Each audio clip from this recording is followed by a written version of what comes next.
Hello friends, RSS teaching centre में आपका स्वागत है। आज हम चौथा वीडियो स्टार्ट करेंगे। इससे पहले हम क्यूज डिस्कशन का 3 वीडियो स्टार्ट कर चुके हैं। यदि आप 3 वीडियो नहीं देखें तो पहले 3 वीडियो जाके आप देख सकते हैं, जिसमें हम ल्यूसेंट एरोटेरिया 5000 प्लस एसपीडी करंट अफेयर का हम डिस्कशन करते हैं, जिसमें इसका जो होमवर्क दिया जाता है आरएसएस टीचिंग सेंटर टेलीग्राम पर दिया जाता है। तो देर ना करते हुए सबसे पहले हम एरोटेरिया 5000 प्लस का हम सेट नंबर 4 स्टार्ट करेंगे, उसके बाद ल्यूसेंट स्टार्ट करेंगे। तो स्टार्ट करते हैं। फर्स्ट नंबर क्वेश्चन पहले हम पूछ लेते हैं, ठीक?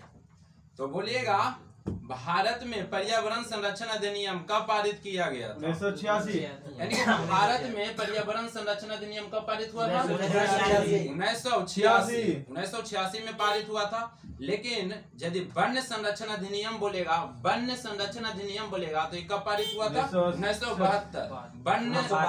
वन्य संरक्षण अधिनियम बोलेगा तो 1972। लेकिन पर्यावरण बोलेगा तो 1986। पर्यावरण बोलेगा था 1986। पर्यावरण बोलेगा था 1986। लेकिन सिर्फ वन संरक्षण अधिनियम बोलेगा तो 1980। देखिए, 2 चीज होता है, एक पर्यावरण हो गया 1986, एक वन संरक्षण हो गया 1980, एक यानी कि वन्य जीव संरक्षण अधिनियम बोलेगा न, वन्य जीव संरक्षण अधिनियम बोलेगा तो 1972 हो जाएगा। तो नेक्स्ट क्वेश्चन की बात करेंगे। तो नेक्स्ट क्वेश्चन बोल रहा है जी कि निम्नलिखित में एक कृत्रिम पारित तंत्र है। तो हम ऑप्शन बोले, निम्नलिखित जैसे का देगा तो ऑप्शन के अनुसार देखना पड़ेगा। तो बोल रहा है दूसरा नंबर क्वेश्चन, निम्नलिखित में कौन एक कृत्रिम पारित तंत्र है? तो हम ऑप्शन देते हैं वन, समुद्र, झील, बगीचा। यानी कि बगीचा क्या है? कृत्रिम पारित तंत्र है ना। तो अब नेक्स्ट क्वेश्चन की हम बात करेंगे, निम्नलिखित में सर्वाधिक ग्रीन हाउस इफेक्ट गैस, यानी कि निम्नलिखित में, जैसे निम्नलिखित कर दिया यानी कि ऑप्शन के अनुसार से देखना पड़ेगा, निम्नलिखित में कौन सर्वाधिक ग्रीन हाउस इफेक्ट करती है? ऑप्शन बोलते हैं जलवाष्प, मीथेन, CO2 और ओजोन। तो इसमें सर्वाधिक जलवाष्प होगा। देखिए, ग्रीन हाउस गैस ये सब सभी है, जलवाष्प भी है, CO2 भी है, ओजोन भी है और मीथेन है। सभी जो है ग्रीन हाउस यानी कि ग्रीन हाउस गैस है। लेकिन बोला है सबसे ज्यादा इफेक्ट कौन करती है? कौन इफेक्ट करेगा? जलवाष्प इफेक्ट करेगा। कौन करेगा? जलवाष्प इफेक्ट करता है। और जो देखिए, हम एरोटेरिया 5000 प्लस जो सेट चला रहे हैं, इसमें चलाने का रीजन है कि इसमें यानी कि सभी प्रकार का क्वेश्चन, या तो हिस्ट्री हो, पॉलिटी हो, ज्योग्राफी हो, यानी कि या तो कोई भी सब्जेक्ट हो, इसमें टोटल यानी कि मिला हुआ है, या तो कोई भी, या तो साइंस में फिजिक्स, केमिस्ट्री, बायो हो, इसलिए हम 50 क्वेश्चन का इसका हम डिस्कशन करवाते हैं।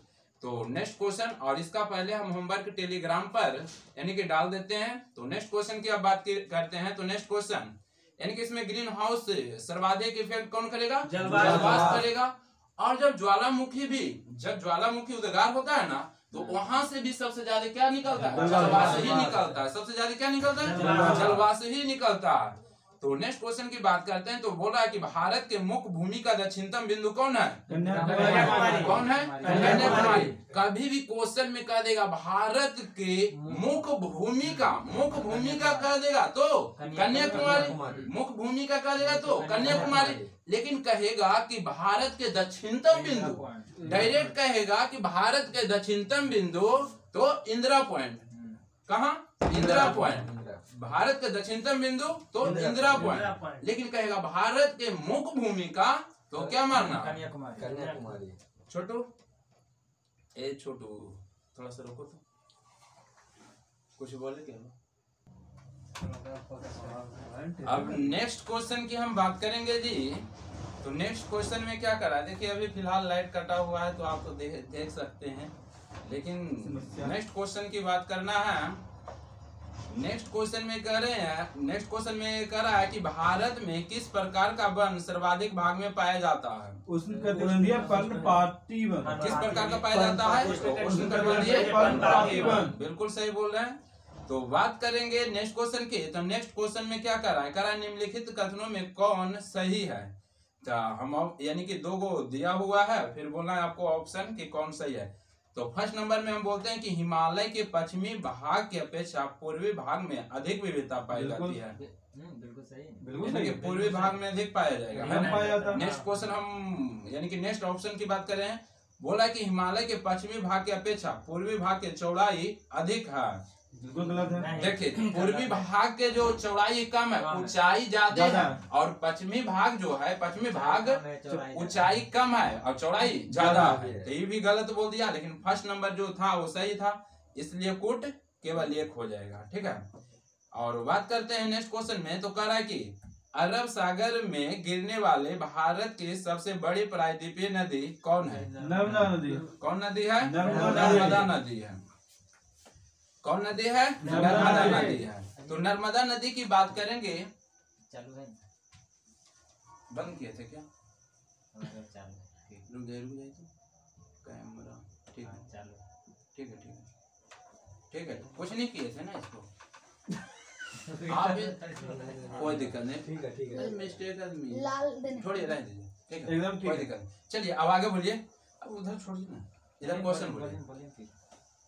हाँ, बोले थे कि अरब सागर में गिरने वाली भारत के सबसे बड़ी प्रायद्वीपीय नदी कौन है? नर्मदा नदी। देखिए नर्मदा नदी बात करते हैं नर्मदा नदी के, तो नर्मदा नदी है जो अमरकंटक के पहाड़ी से निकलकर कहाँ गिरती है? कहाँ गिरती है? अरब सागर में गिरती है। कहाँ गिरती है? अरब सागर में। और थोड़ा सा देखिएगा, ये ज्यादा ढलान होने के कारण अपने साथ जो गाद ले जाता है वो जमा नहीं कर पाता है, तो इसलिए डेल्टा का निर्माण नहीं करता है। ये एक चूरी का निर्माण करता है। किसका निर्माण करता है? एक चूरी का निर्माण करता है। तो बोला कि अरब सागर में गिरने वाली भारत की सबसे बड़ी प्रायद्वीपीय नदी कौन है? नर्मदा नदी है, जिसकी जो लंबाई है 1312 किलोमीटर। कितना है? 1312 किलोमीटर है। यानी कि क्वेश्चन पूछेगा कि नर्मदा नदी कहाँ से उद्गम होता है? अमरकंटक की पहाड़ी से। तो अमरकंटक की पहाड़ी की बात करेंगे तो यानी कि अमरकंटक की पहाड़ी से तीन नदी तीन दिशा में निकलता है। तीन नदी तीन दिशा में निकलता है। जैसे हम बात करते हैं अमरकंटक की, तो नर्मदा नदी हो गया जो पश्चिम की दिशा में अरब सागर में गिरती है।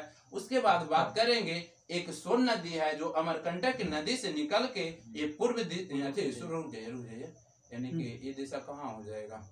उत्तर। उत्तर नहीं हो जाएगा, उत्तर ऊपर निकलता है ना उत्तर। यानी कि सोन नदी है जो उत्तर दिशा में निकलती है, यानी कि उत्तर दिशा में बहेगा, है ना। और उसके बाद बात करेंगे महानदी। महानदी भी अमरकंटक के पहाड़ी से ही निकलती है। ये जो गिरेगा कहाँ गिरेगा? यानी कि बंगाल के खाड़ी में। अब क्वेश्चन पूछता है कि देखिए अमरकंटक की पहाड़ी से जो तीन नदी निकलता है, तीनों अलग अलग दिशा से निकलता है। नर्मदा पश्चिम की ओर, सोन उत्तर की ओर, और बात करते हैं महानदी तो बंगाल के खाड़ी में होगा। तो हाँ, पूरब की ओर। तो अब बात करते हैं देखिए गोदावरी की। तो गोदावरी की कभी भी बोलेगा तो बोलेगा ना, तो भारत के सबसे बड़ी प्रायद्वीपीय नदी कौन नदी है? गोदावरी। भारत के प्रायद्वीपीय नदी की बात करेगा तो कौन हो जाएगा? गोदावरी। गोदावरी की लंबाई की बात कीजिएगा तो 1465 किलोमीटर है। कितना है? 1465 किलोमीटर है। गोदावरी की लंबाई कितना है? 1465 किलोमीटर है। और ये जो निकलता है नासिक से निकलता है, त्रियंबक गांव से, त्रियंबक के पहाड़ी से निकलेगा। कहाँ से? त्रियंबक के पहाड़ी से। त्रियंबक गांव वहाँ पे है, वहाँ से ही निकलता है। और इसका जो लंबाई कितना है? 1465 किलोमीटर। ठीक है, उसके बाद बात करेंगे और क्वेश्चन बोलेगा ना कि दक्षिण भारत के गंगा तो गोदावरी, दक्षिण भारत के गंगा तो गोदावरी, लेकिन यही कहेगा दक्षिण भारत की गंगा कावेरी, की गंगा तो कावेरी। अब बात करते हैं ताप्ती नदी के। तो ताप्ती नदी ये भी जो अरब सागर में गिरती है, कहाँ गिरती है? अरब सागर में गिरती है। कहाँ गिरती है? अरब सागर में। ये जो है मुल्तई के पहाड़ी से निकलता है। कहाँ से निकलता है? मुल्तई के पहाड़ी से निकलता है। उसके बाद बात करेंगे नेक्स्ट क्वेश्चन की कि चाय की खेती के लिए निम्न में से कौन मिट्टी सबसे उपयुक्त है? तो ऑप्शन में दिया हुआ है अम्लीय, क्षारीय, जलोढ़ और रेगुर। चाय की खेती के लिए अम्लीय मिट्टी उपयुक्त माना जाता है। चाय के लिए लेटेराइट मिट्टी जो होता है ना, उसका जो पीएच मान जब निकालिएगा यानी कि तो 7 से कम होता है। तो हम पीएच मान की बात करेंगे तो पीएच मान का खोज सोरेनसन ने 1900 कितना में किया था? 9 में किया था। पीएच मान का खोज किसने किया था?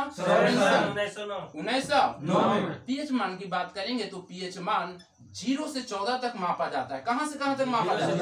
0 से 14, 0 से 14। जब हम बात करते हैं कि 7 से यदि कम रहेगा तो अम्लीय, 7 से अधिक रहेगा तो क्षारीय, और यदि 7 रहेगा तो उदासीन होता है। तो जो इसका जो जब पीएच मान निकालेगा तो 7 से कम होता है, इसलिए अम्लीय होता है। ठीक है। और अब बात करते हैं जलोढ़ मिट्टी की। तो जलोढ़ मिट्टी की बात करेंगे तो भारत में सबसे ज्यादा जलोढ़ मिट्टी पाया जाता है। लगभग यानी कि 45 से 46% भारत में जलोढ़ मिट्टी पाया जाता है। और जलोढ़ मिट्टी का निर्माण नामे में ही है जलोढ़, यानी कि जल के द्वारा जो दहा के आता है ना, उसी के द्वारा जलोढ़ मिट्टी का निर्माण होता है। और नई जलोढ़ मिट्टी को खादर मिट्टी कहते हैं। नई जलोढ़ मिट्टी को किस नाम से? नई जलोढ़ मिट्टी को खादर। और पुरानी जलोढ़ मिट्टी को किस नाम से? बागर। पुरानी बागर और नई खादर। और बात करते हैं रेगुड़ मिट्टी की। तो रेगुड़ मिट्टी किस मिट्टी को कहा जाता है? काली मिट्टी को। काली मिट्टी को और किस नाम से जाना जाता है? रेगुड़ मिट्टी। इसमें सबसे ज्यादा कपास की खेती होता है। इसमें सबसे ज्यादा किसकी खेती होता है? कपास की खेती होता है। और बात करते हैं कपास की तो सबसे ज्यादा महाराष्ट्र और गुजरात एरिया में होता है, क्योंकि काली मिट्टी महाराष्ट्र और गुजरात में है। तो सबसे ज्यादा कपास महाराष्ट्र में, दूसरा में गुजरात में होता है ना। बड़े लेवल पे काम होता है। ऐसे देखिए ऐसे देखिए महाराष्ट्र में होता है सबसे ज्यादा, लेकिन उस दूसरा नंबर पर गुजरात है। लेकिन कहीं कहीं कहीं देखिएगा ना तो गुजरात देता है, लेकिन सबसे ज्यादा महाराष्ट्र में होता है। ठीक है ना। नेक्स्ट क्वेश्चन की हम बात करेंगे तो नेक्स्ट क्वेश्चन में क्या कर रहा है? कह रहा है मानसून निर्वर्तन होती है। तो ऑप्शन देते हैं पश्चिमी तट से पूर्वी तट, उत्तरी से दक्षिणी, उत्तरी पूर्वी भारत के पश्चिमी तट, और डी में दिया हुआ है उत्तर पश्चिमी भारत से बंगाल की खाड़ी। उत्तर पश्चिम भारत से बंगाल की खाड़ी, यही आंसर हो जाएगा। ऐसे देखिए मानसून की बात करेंगे तो मानसून भारत में सबसे पहले केरल में केरल में सबसे पहले जून के फर्स्ट वीक में आ जाता है। यानी कि 5 जून उसके अंदर ही आ गया। तो सबसे पहले केरल में वर्षा जो होता है यानी कि किस मानसून से होता है? तो कहेंगे दक्षिण पश्चिम मानसून से। भारत में जो सबसे पहले वर्षा केरल में होता है दक्षिण पश्चिम मानसून से। और जब बात करेंगे इसके विपरीत में तो तमिलनाडु में होता है। तमिलनाडु में लौटता हुआ मौसम या तो बोलेंगे कि उत्तरी पूर्वी मानसून से, उत्तरी पूर्वी मानसून से, उत्तरी पूर्वी। लेकिन केरल में जो वर्षा होता है कौन किस दिशा से होता है जी? केरल मानसून से, यानी कौन मानसून से? दक्षिण पश्चिम मानसून से होता है। लेकिन तमिलनाडु पंजाब एरिया में जो होता है लौटता हुआ मानसून, यानी कि उत्तरी पूर्वी मानसून का। ठीक है। यानी कि क्वेश्चन पूछेगा कि जाड़ों के दिनों में वर्षा किस राज्य में होता है? तो कहाँ मारिएगा? तमिलनाडु में मारिएगा। कहाँ मारिएगा? तमिलनाडु में। अब बात करते हैं नेक्स्ट क्वेश्चन की। नेक्स्ट क्वेश्चन की बात करते हैं तो नेक्स्ट क्वेश्चन में क्या करा है? वेनेजुएला की राजधानी कहाँ है? वेनेजुएला की राजधानी कहाँ? देखिए वेनेजुएला एक ऐसा देश है जो यहाँ हाल ही फिलहाल में यहाँ 10,000 के नोट जारी किया था। क्वेश्चन पूछेगा कि कौन ऐसा देश है? 10 लाख के जी, 1000 बोल दिए हैं। 10 लाख नहीं था जी, 10,000 नहीं, 10 लाख था शायद। 10 लाख था। अच्छा, कमेंट बॉक्स में आप भी कमेंट करके बोलिए कि कितना का था। तो हमको ध्यान आ रहा है कि 10 लाख होना चाहिए। 10,000 तो ज्यादा कुछ है नहीं। ठीक है, ऐसे तो 10 लाख होना चाहिए। ठीक है। तो कौन ऐसा देश था? वेनेजुएला। ठीक है ना। अब बात करते हैं वेनेजुएला जो है ना, यानी कि दक्षिण अमेरिका महादेश के सबसे ऊपरी में देखिएगा तो वेनेजुएला है। यह देखिए वेनेजुएला है। ठीक है ना, वेनेजुएला है। अब बात करते हैं नेक्स्ट क्वेश्चन की। नेक्स्ट क्वेश्चन की बात करेंगे तो कह रहा है निम्नलिखित में कौन सुमेलित नहीं है? तो ऑप्शन नंबर 1 बोलते हैं भारत में चक्रवात कहलाता है। बिल्कुल सही है। भारत में चक्रवात कहते हैं, है ना। उसके बाद चीन में टाइफून कहते हैं। सही है ये भी। बिल्ली ऑस्ट्रेलिया में कहते हैं, ये भी सही है। अमेरिका में बागियो कहते हैं, ये गलत। अमेरिका में हरिकेन या टोर्नेडो कहते हैं। अमेरिका में हरिकेन या टोर्नेडो। देखिए टोर्नेडो नाम ही से याद आ रहा है कि टोर्नेडो यानी कि टोरपोर सबसे हाँ तो वही ना, 10 लाख का नोट जारी किया था। कितना कितना का नोट जारी किया था? 10 लाख का। 10 लाख का नोट जारी किया था। कौन देश है जो 10 लाख का नोट जारी किया था? वेनेजुएला। वहां पर इन्फ्लेशन था ना, जो बढ़ा हुआ पूरा था, ठीक है ना, इन्फ्लेशन। तो नेक्स्ट क्वेश्चन की हम बात करेंगे तो नेक्स्ट क्वेश्चन में कह रहा है कोरल रीफ या परवाल भित्ति मुक्ता कहाँ पाई जाती है? तो कर्क और मकर रेखा के बीच। कर्क एवं मकर रेखा के बीच। कर्क एवं मकर रेखा के बीच। आपको दिख रहा है, एक ऊपर है, एक बीच में है और एक नीचे है। जो नीचे है इसको कौन रेखा बोलेंगे? मकर रेखा। एक कर्क रेखा और एक विषुवत रेखा। क्वेश्चन पूछेगा आपसे कि तीनों जो रेखा है, कर्क रेखा, मकर रेखा और विषुवत रेखा, कौन महादेश से क्रॉस करता है, यानी कि गुजरता है? तो आपको बोलना है कौन? अफ्रीका है ना, अफ्रीका बोलना है। क्या बोलना है? अफ्रीका बोलना है। क्या बोलना है? अफ्रीका बोलना है। तो यहाँ पर क्वेश्चन पूछा था कि कोरल रीफ या परवाल भित्ति मुक्ता कहाँ पाई जाती है? तो कर्क एवं मकर रेखा के बीच। और बात करते हैं लक्षद्वीप। लक्षद्वीप का जो निर्माण हुआ है कोरल से ही हुआ है। किससे हुआ है? कोरल से हुआ है। लक्षद्वीप का जो निर्माण हुआ है किससे हुआ है? कोरल से निर्माण हुआ है, ठीक है ना। कोरल एक प्रकार का जीव होता है। क्या होता है? जीव होता है। वो जीव मरता है ना तो उसके ऊपर यानी कि जमते जाता है वो एक लेयर का निर्माण कर देता है, ठीक है ना। तो लक्षद्वीप का जो निर्माण हुआ है कोरले से हुआ है, ठीक है ना। अब बात करते हैं नेक्स्ट क्वेश्चन के। तो कह रहा है स्वर्ण सी समिति का संबंध किससे? तो किससे है? मूल कर्तव्य से। स्वर्ण सी समिति का संबंध किससे है? मूल कर्तव्य से है। किससे है? मूल कर्तव्य से है। देखिए इसका जो 42वां संविधान संशोधन 1976 में इसका क्या किया गया था? गठित किया गया था। 42वां संविधान संशोधन 1976 में। नेक्स्ट क्वेश्चन की बात करेंगे तो नेक्स्ट क्वेश्चन में और मूल कर्तव्य का वर्णन किस अनुच्छेद में है? 42 नहीं, मूल कर्तव्य का वर्णन किस अनुच्छेद में है? तो 51 के कम में है, ठीक है। और मूल अधिकार की बात करेंगे तो मूल अधिकार 12 से 35। मूल अधिकार की बात करेंगे तो कहां से कहां तक अनुच्छेद? 12 से 35। नीति निर्देशक की बात करेंगे तो 36 से 51। नीति निर्देशक की बात करेंगे तो 36 से 51। और मूल अधिकार जो लिया गया है कहाँ के संविधान से लिया गया? अमेरिका के संविधान। मूल अधिकार अमेरिका, मूल अधिकार अमेरिका, लेकिन नीति निर्देशक कहाँ से? आयरलैंड से। नीति निर्देशक तक आयरलैंड से। लेकिन बात करता है मूल कर्तव्य तो रूस से। मूल कर्तव्य रूस से दिया गया है। मूल कर्तव्य रूस से। अब नेक्स्ट क्वेश्चन की बात करेंगे तो कह रहा है नियोजित एवं मानवीय कार्य दशाओं तथा मातृत्व सहायता के लिए उपबंध संविधान के किस अनुच्छेद में है? किस अनुच्छेद में है? 42 में। किस में है? 42 में है। नेक्स्ट क्वेश्चन की बात करेंगे तो नेक्स्ट क्वेश्चन क्या कह रहा है? भारत के नियंत्रक एवं महालेखा परीक्षक के संबंध में निम्न कथन पर विचार कीजिए। थोड़ा सा हम कम डिस्कशन इसलिए करेंगे क्योंकि 50 क्वेश्चन ये है, फिर ल्यूसेंट है, फिर एसपीडी है, फिर धीरे धीरे हम और डिस्कशन करेंगे, ठीक है। तो क्वेश्चन कह रहा है कि भारत के नियंत्रक एवं महालेखा परीक्षक के संबंध में निम्न कथनों पर विचार कीजिए। तो हम फर्स्ट नंबर बोलते हैं इसके कार्यकाल 6 वर्ष या 65 या 62 वर्ष जो पहले हो आयु तक। ये सही है? गलत है। सही है जी। क्या कर रहा है? भारत के नियंत्रक एवं महालेखा परीक्षा के संबंध में कथनों पर विचार कीजिए, ठीक है। कह रहा है इसके कार्यकाल 6 वर्ष। अच्छा रुक जाइए ध्यान दीजिए। नियंत्रक महालेखा परीक्षक के संबंध में कथनों पर विचार कीजिए। नीचे में क्या पूछ रहा है? उपयुक्त में कौन सा कथन गलत है ना? तो इसके कार्यकाल 6 वर्ष या 62 वर्ष जो भी पहले आयु हो। किसका बोला? नियंत्रक महालेखा। तो नियंत्रक महालेखा परीक्षक तो राष्ट्रपति के प्रसाद पर। सही है, ध्यान नहीं दिए। ये तो नियंत्रक महालेखा परीक्षक है जो राष्ट्रपति के प्रसाद पर रहता है। और नियंत्रक महालेखा परीक्षक की बात करेंगे तो 148 अनुच्छेद में वर्णित है। किसमें वर्णित है? 148 अनुच्छेद में वर्णित है। तो ये गलत दिया हुआ। यह राष्ट्रपति के प्रसाद पर्यंत पर बना रहता है, ये भी दिया हुआ है। महान्यवादी है, सॉरी थोड़ा सा मिस्टेक हो गया। थोड़ा सा भी देखिए, हम बिहार दरोगा में जब दौड़े थे उसके बाद से थोड़ा सा छूटा हुआ था, तो थोड़ा सा कंफ्यूजन कोई क्वेश्चन में हो जाता है, ठीक है ना। तो फिर रेगुलर में हो जाएगा, टेंशन नहीं लेना है।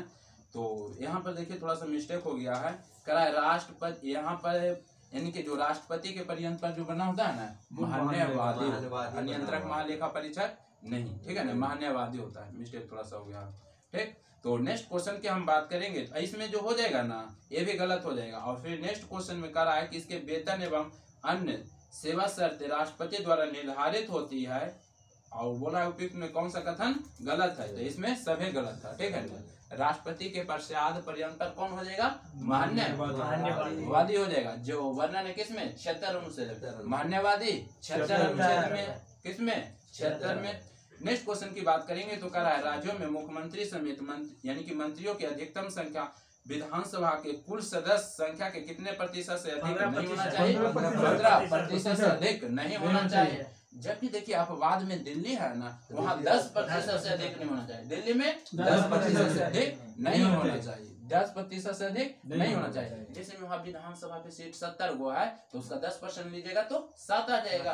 तो याद रखिएगा कि दिल्ली अपवाद में वहाँ 10% और बाकी समय 15%। नेक्स्ट क्वेश्चन की हम बात करेंगे तो कह रहा है रिट जारी करना उच्चतम न्यायालय के किस क्षेत्राधिकार में आता है, तो क्या हो जाएगा, ऑप्शन हम देते हैं मूल क्षेत्राधिकार, न्यायाधीश क्षेत्राधिकार और अपीलीय क्षेत्राधिकार, सलाहकार क्षेत्राधिकार। क्या हो जाएगा, न्यायाधीश क्षेत्राधिकार हो जाएगा, यानी कि न्यायाधीश क्षेत्राधिकार हो जाएगा। अब बात करते हैं रिट के, तो उच्चतम न्यायालय जो होता है रिट जारी करता है अनुच्छेद 32 के तहत, उच्चतम न्यायालय 32 के तहत, जबकि उच्च न्यायालय जो जारी करता है 226 के तहत, अनुच्छेद 226 के तहत। बात करते हैं उच्चतम न्यायालय के, तो उच्चतम न्यायालय की संख्या यानी कि उच्चतम न्यायालय तो एक है, याद रखिएगा उच्चतम न्यायालय एक है, लेकिन उच्च न्यायालय की संख्या 25 है, उच्च न्यायालय की संख्या 25वां जो उच्च न्यायालय है अमरावती, 25वां उच्च न्यायालय अमरावती है।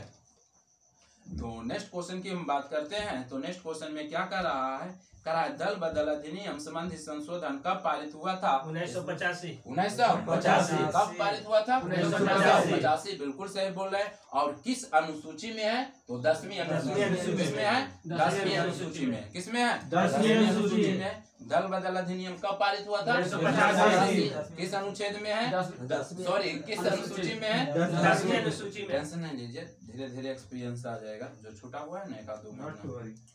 तो नेक्स्ट क्वेश्चन की बात करेंगे, तो नेक्स्ट क्वेश्चन क्या कर रहा है, सर्वप्रथम प्रत्यक्ष चुनाव का प्रावधान निम्नलिखित में से किस अधिनियम के द्वारा, तो किसके द्वारा, 1919 यानी कि भारत शासन अधिनियम 1919, यानी कि सर्वप्रथम प्रत्यक्ष चुनाव का प्रावधान यानी कि निम्नलिखित में से किस अधिनियम के द्वारा, भारत शासन अधिनियम 1919, भारत शासन अधिनियम 1919। लेकिन केंद्र में द्वैध शासन की बात करेगा तो भारत शासन अधिनियम 1935, भारत शासन अधिनियम 1935। केंद्र में द्वैध शासन की बात करेगा तो यानी कि कितना में, 1935 में।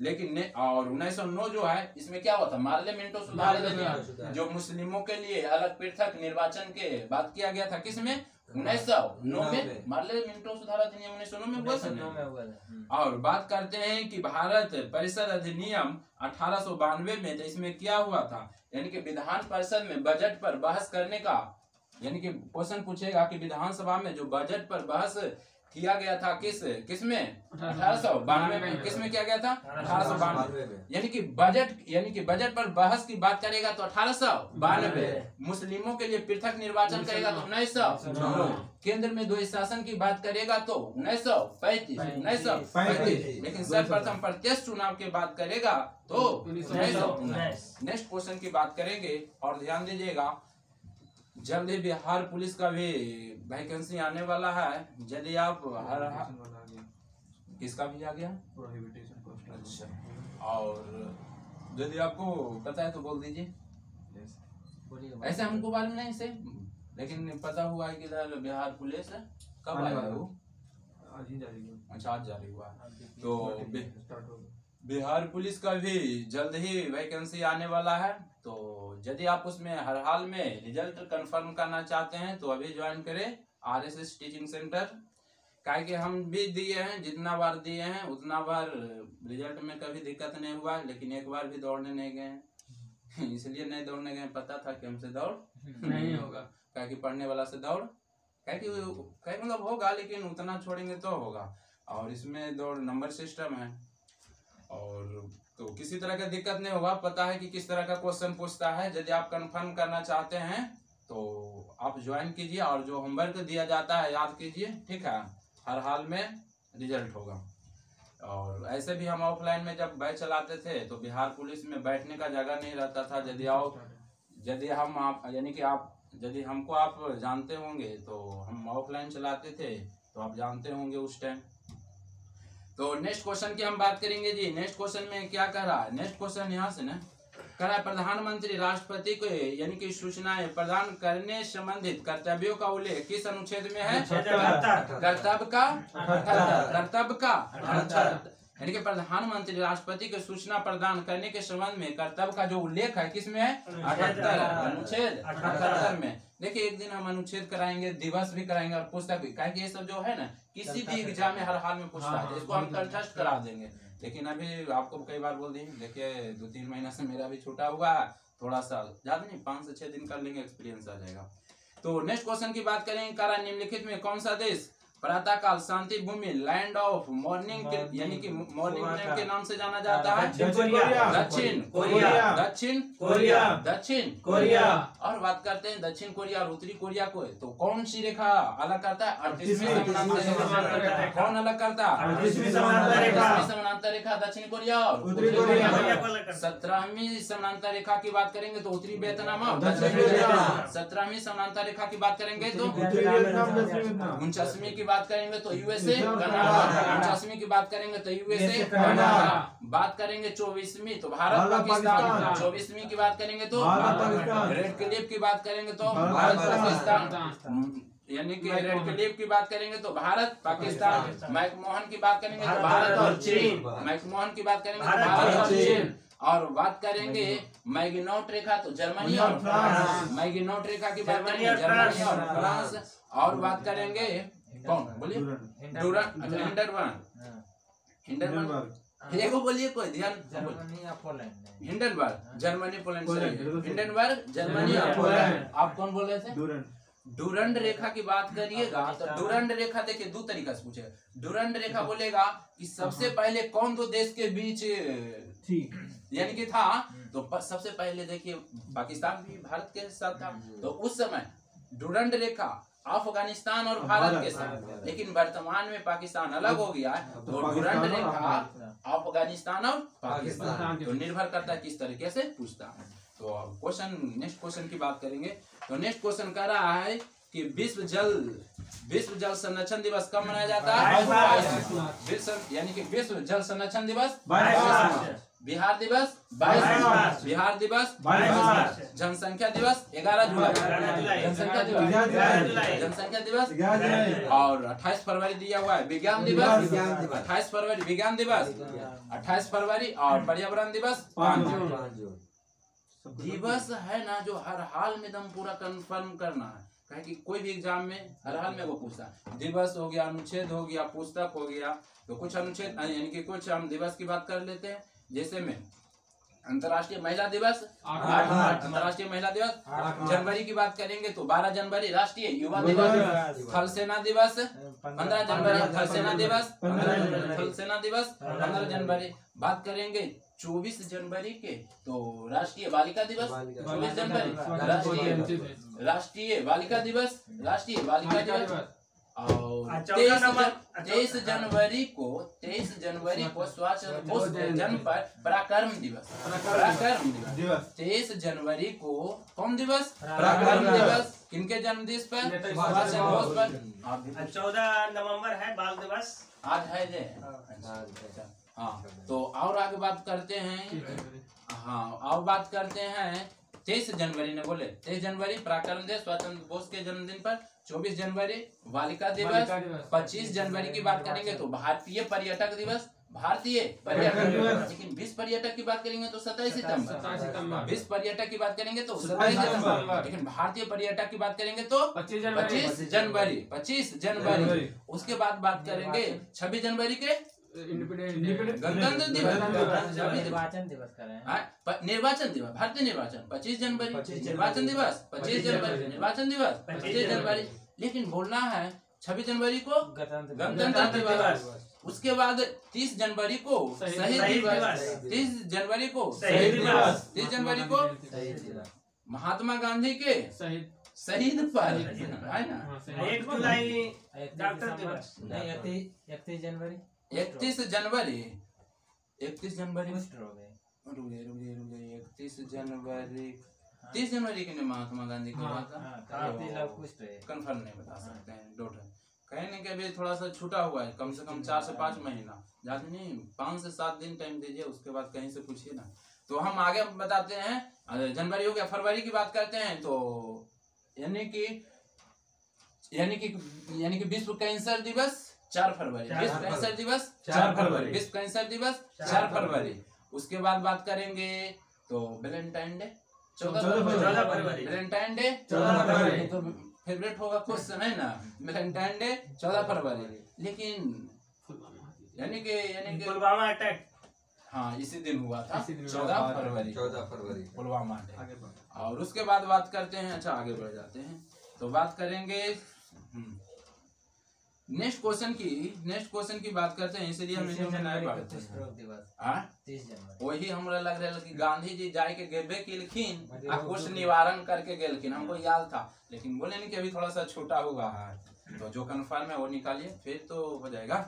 तो चला आगे ध्यान दीजिएगा।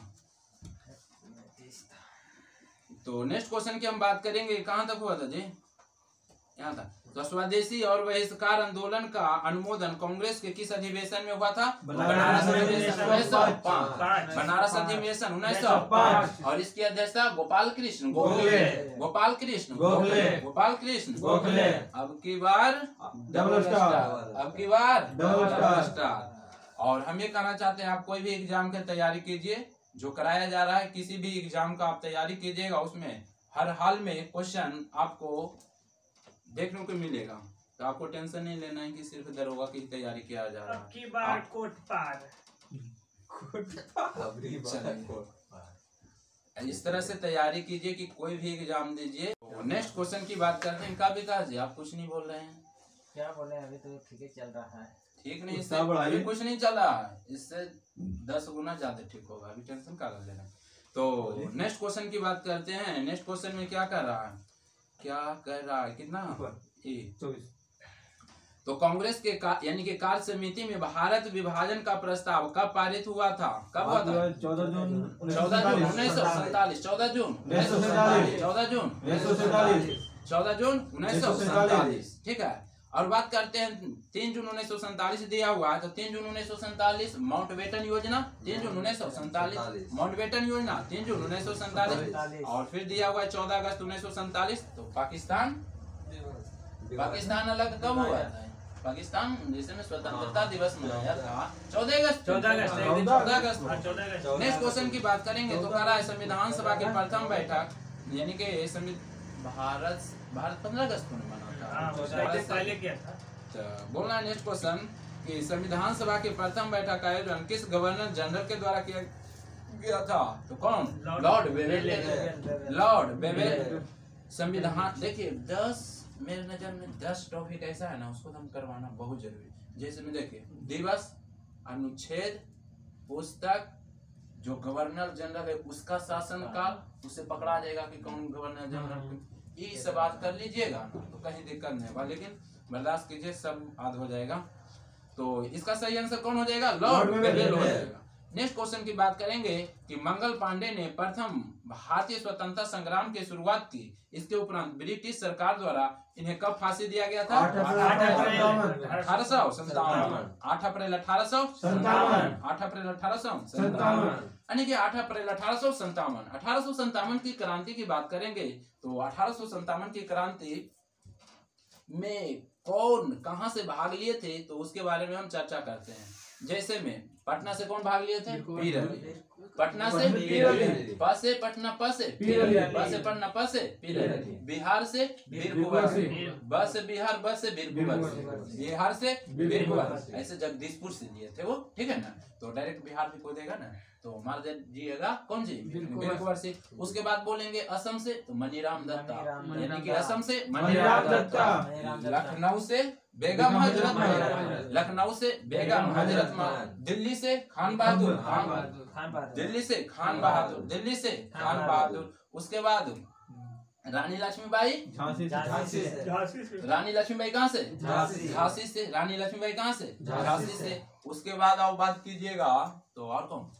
नाना साहेब कानपुर, नाना साहेब कानपुर, नाना साहेब कानपुर। आप तो वही गया लगभग। चला आगे बोलिएगा। नेक्स्ट क्वेश्चन की बात करेंगे तो नेक्स्ट क्वेश्चन में और 1857 क्रांति का जो प्रतीक था क्या था? कमला और चपाती। रोटी में चपाती बोलता है जी, कमला और चपाती। और फिर जो आयोग है ना 1857 की ही क्रांति से क्वेश्चन पूछता है, पील आयोग किससे संबंधित है? 1857 पील आयोग किससे संबंधित है? 1857 से। अब नेक्स्ट क्वेश्चन की बात करेंगे। नेक्स्ट क्वेश्चन में क्या कर रहा है? कह रहा है वहाबी आंदोलन के प्रमुख क्षेत्र नहीं रहा। तो ऑप्शन में जो दिया हुआ है बंगाल है, संयुक्त प्रांत है, असम है, तो इसमें असम नहीं रहा था बंगाल और संयुक्त प्रांत रहा था। नेक्स्ट क्वेश्चन, पुस्तक एरिया ऑफ डार्कनेस के लेखक कौन है? आप देखिए इस क्वेश्चन में, इस पुस्तक में क्या देखे कि जो क्वेश्चन राइज हो रहा है कभी पुस्तक से, कभी दिवस से, कभी इसीलिए हम इस पुस्तक को मेरा चॉइस है कि बहुत ही इम्पोर्टेंट है, ठीक है ना। तो नेक्स्ट क्वेश्चन की बात करेंगे। इसमें आप कह नहीं सकते हैं कि सर साइंस नहीं हो रहा, हिस्ट्री नहीं हो रहा, पॉलिटी नहीं हो रहा, जिसमें सब हो जाएगा। और जो अभी स्टार्ट किए हैं यानी कि एसपीडी में, यानी कि साइंस में बायोलॉजी स्टार्ट किए हैं, और आर्ट्स में यानी कि कौन सी इतिहास स्टार्ट किए हैं। तो नेक्स्ट क्वेश्चन की हम बात करेंगे। तो नेक्स्ट क्वेश्चन में क्या कर रहा है? नेक्स्ट क्वेश्चन में कह रहा है मिलान करने के लिए बोल रहा है। तो सूरत के संधि कब हुआ था? 1775। सूरत के संधि कब हुआ था? 1775 हुआ था। पूना के संधि कब हुआ था? 1817। 1817 पूना के संधि, पूना के संधि। लेकिन कहेगा कि सूरत के संधि 1775। सूरत के संधि, सूरत के 1775। हर हाल में याद कर लीजिए। देखिए जो याद करेगा डिस्कशन रहेगा, तो जो कहानी पर बैठेगा हम बैठा के दमाद करा देंगे। लेकिन जो डिजिट याद करना है तो उसको तो कोई उपाय नहीं, याद करना है तो याद करना है। तो जैसे में हम हिस्ट्री में क्या क्या चीज हम पढ़ा दिए, मोहम्मद कासिम के बारे में डिटेल से बता दिए, यदि आप नहीं देखें तो देख सकते हैं। उसके बाद मोहम्मद गौरी के भी बारे में बता दिए, मोहम्मद गजनबी के बारे में बता दिए कि सोमनाथ मंदिर पर कैसे अटैक किया। उसके बाद हम बता दिए हैं दिल्ली सल्तनत यानी कि अलाउद्दीन खिलजी के बारे में भी बता दिए हैं कि किस तरह से यानी कि पद्मावती से यानी कि है ना शीशा में बोला था एक झलक दिखा लावेला, वो बेहोश हो गया था, गिर गया था, है ना। ये पूरा कल कहानी हम बता दिए हैं। यदि आप नहीं देखे हैं तो तीसरा वीडियो में आप जाके देख सकते हैं। तो आज हम नेक्स्ट क्वेश्चन की बात करेंगे। तो हाँ, सूरत के संधि 1775 और पूना के संधि 1817। 1817 पुरंदर के संधि बोलेगा तो कब मारिएगा? हाँ सही बात है, पुरंदर के संधि 1665। पुरंदर के संधि, पुरंदर के संधि शिवाजी और जयसिंह के बीच हुआ था। पुरंदर के संधि 1665। उसके बाद बोलते हैं देवगांव के संधि। देवगांव के संधि कब हुआ था? 1803। नेक्स्ट क्वेश्चन की बात करते हैं। तो निम्नलिखित में से किस ग्रंथ से गुप्त काल के बारे में जानकारी मिलती है? तो किसमें? मिर्च का टेकम। मिर्च का टेकम किसमें? मिर्च का टेकम। निम्नलिखित में से किस ग्रंथ से गुप्त काल के बारे में जानकारी मिलती है? तो मिर्च का टेकम। मिर्च का टेकम क्या लिखा था? शूद्र। मिर्च का टेकम किसने लिखा था? किसने लिखा था? शूद्र। उसके बाद नेक्स्ट क्वेश्चन की बात करेंगे। कलिंग शासक खारवेल किस धर्म के यानी कि अनुयायी था? तो कौन धर्म? कलिंग शासक खारवेल किस धर्म के अनुयायी था? कलिंग शासक खारवेल किस धर्म के? जैन धर्म की बात करेंगे तो जैन धर्म में कुल कितने तीर्थंकर हुए थे? 24। जैन धर्म के संस्थापक किन्हें माना जाता है? जैन धर्म के संस्थापक किन्हें माना जाता है? लेकिन जैन धर्म के वास्तविक संस्थापक बोलेगा तो महावीर। जैन धर्म के वास्तविक संस्थापक बोलेगा तो महावीर। जैन धर्म की बात करते हैं यानी कि कैवल का संबंध, यानी कि जैन धर्म में था ना कि ज्ञान की जब प्राप्ति हो जाता था तो यानी कि उसको कैवल कह सकते हैं, है ना। क्वेश्चन पूछता है कि कैवल का संबंध किस धर्म से? तो जैन धर्म से। तो नेक्स्ट क्वेश्चन की हम बारे में बात करते हैं। तो नेक्स्ट क्वेश्चन का रहा भीतरी स्तंभ।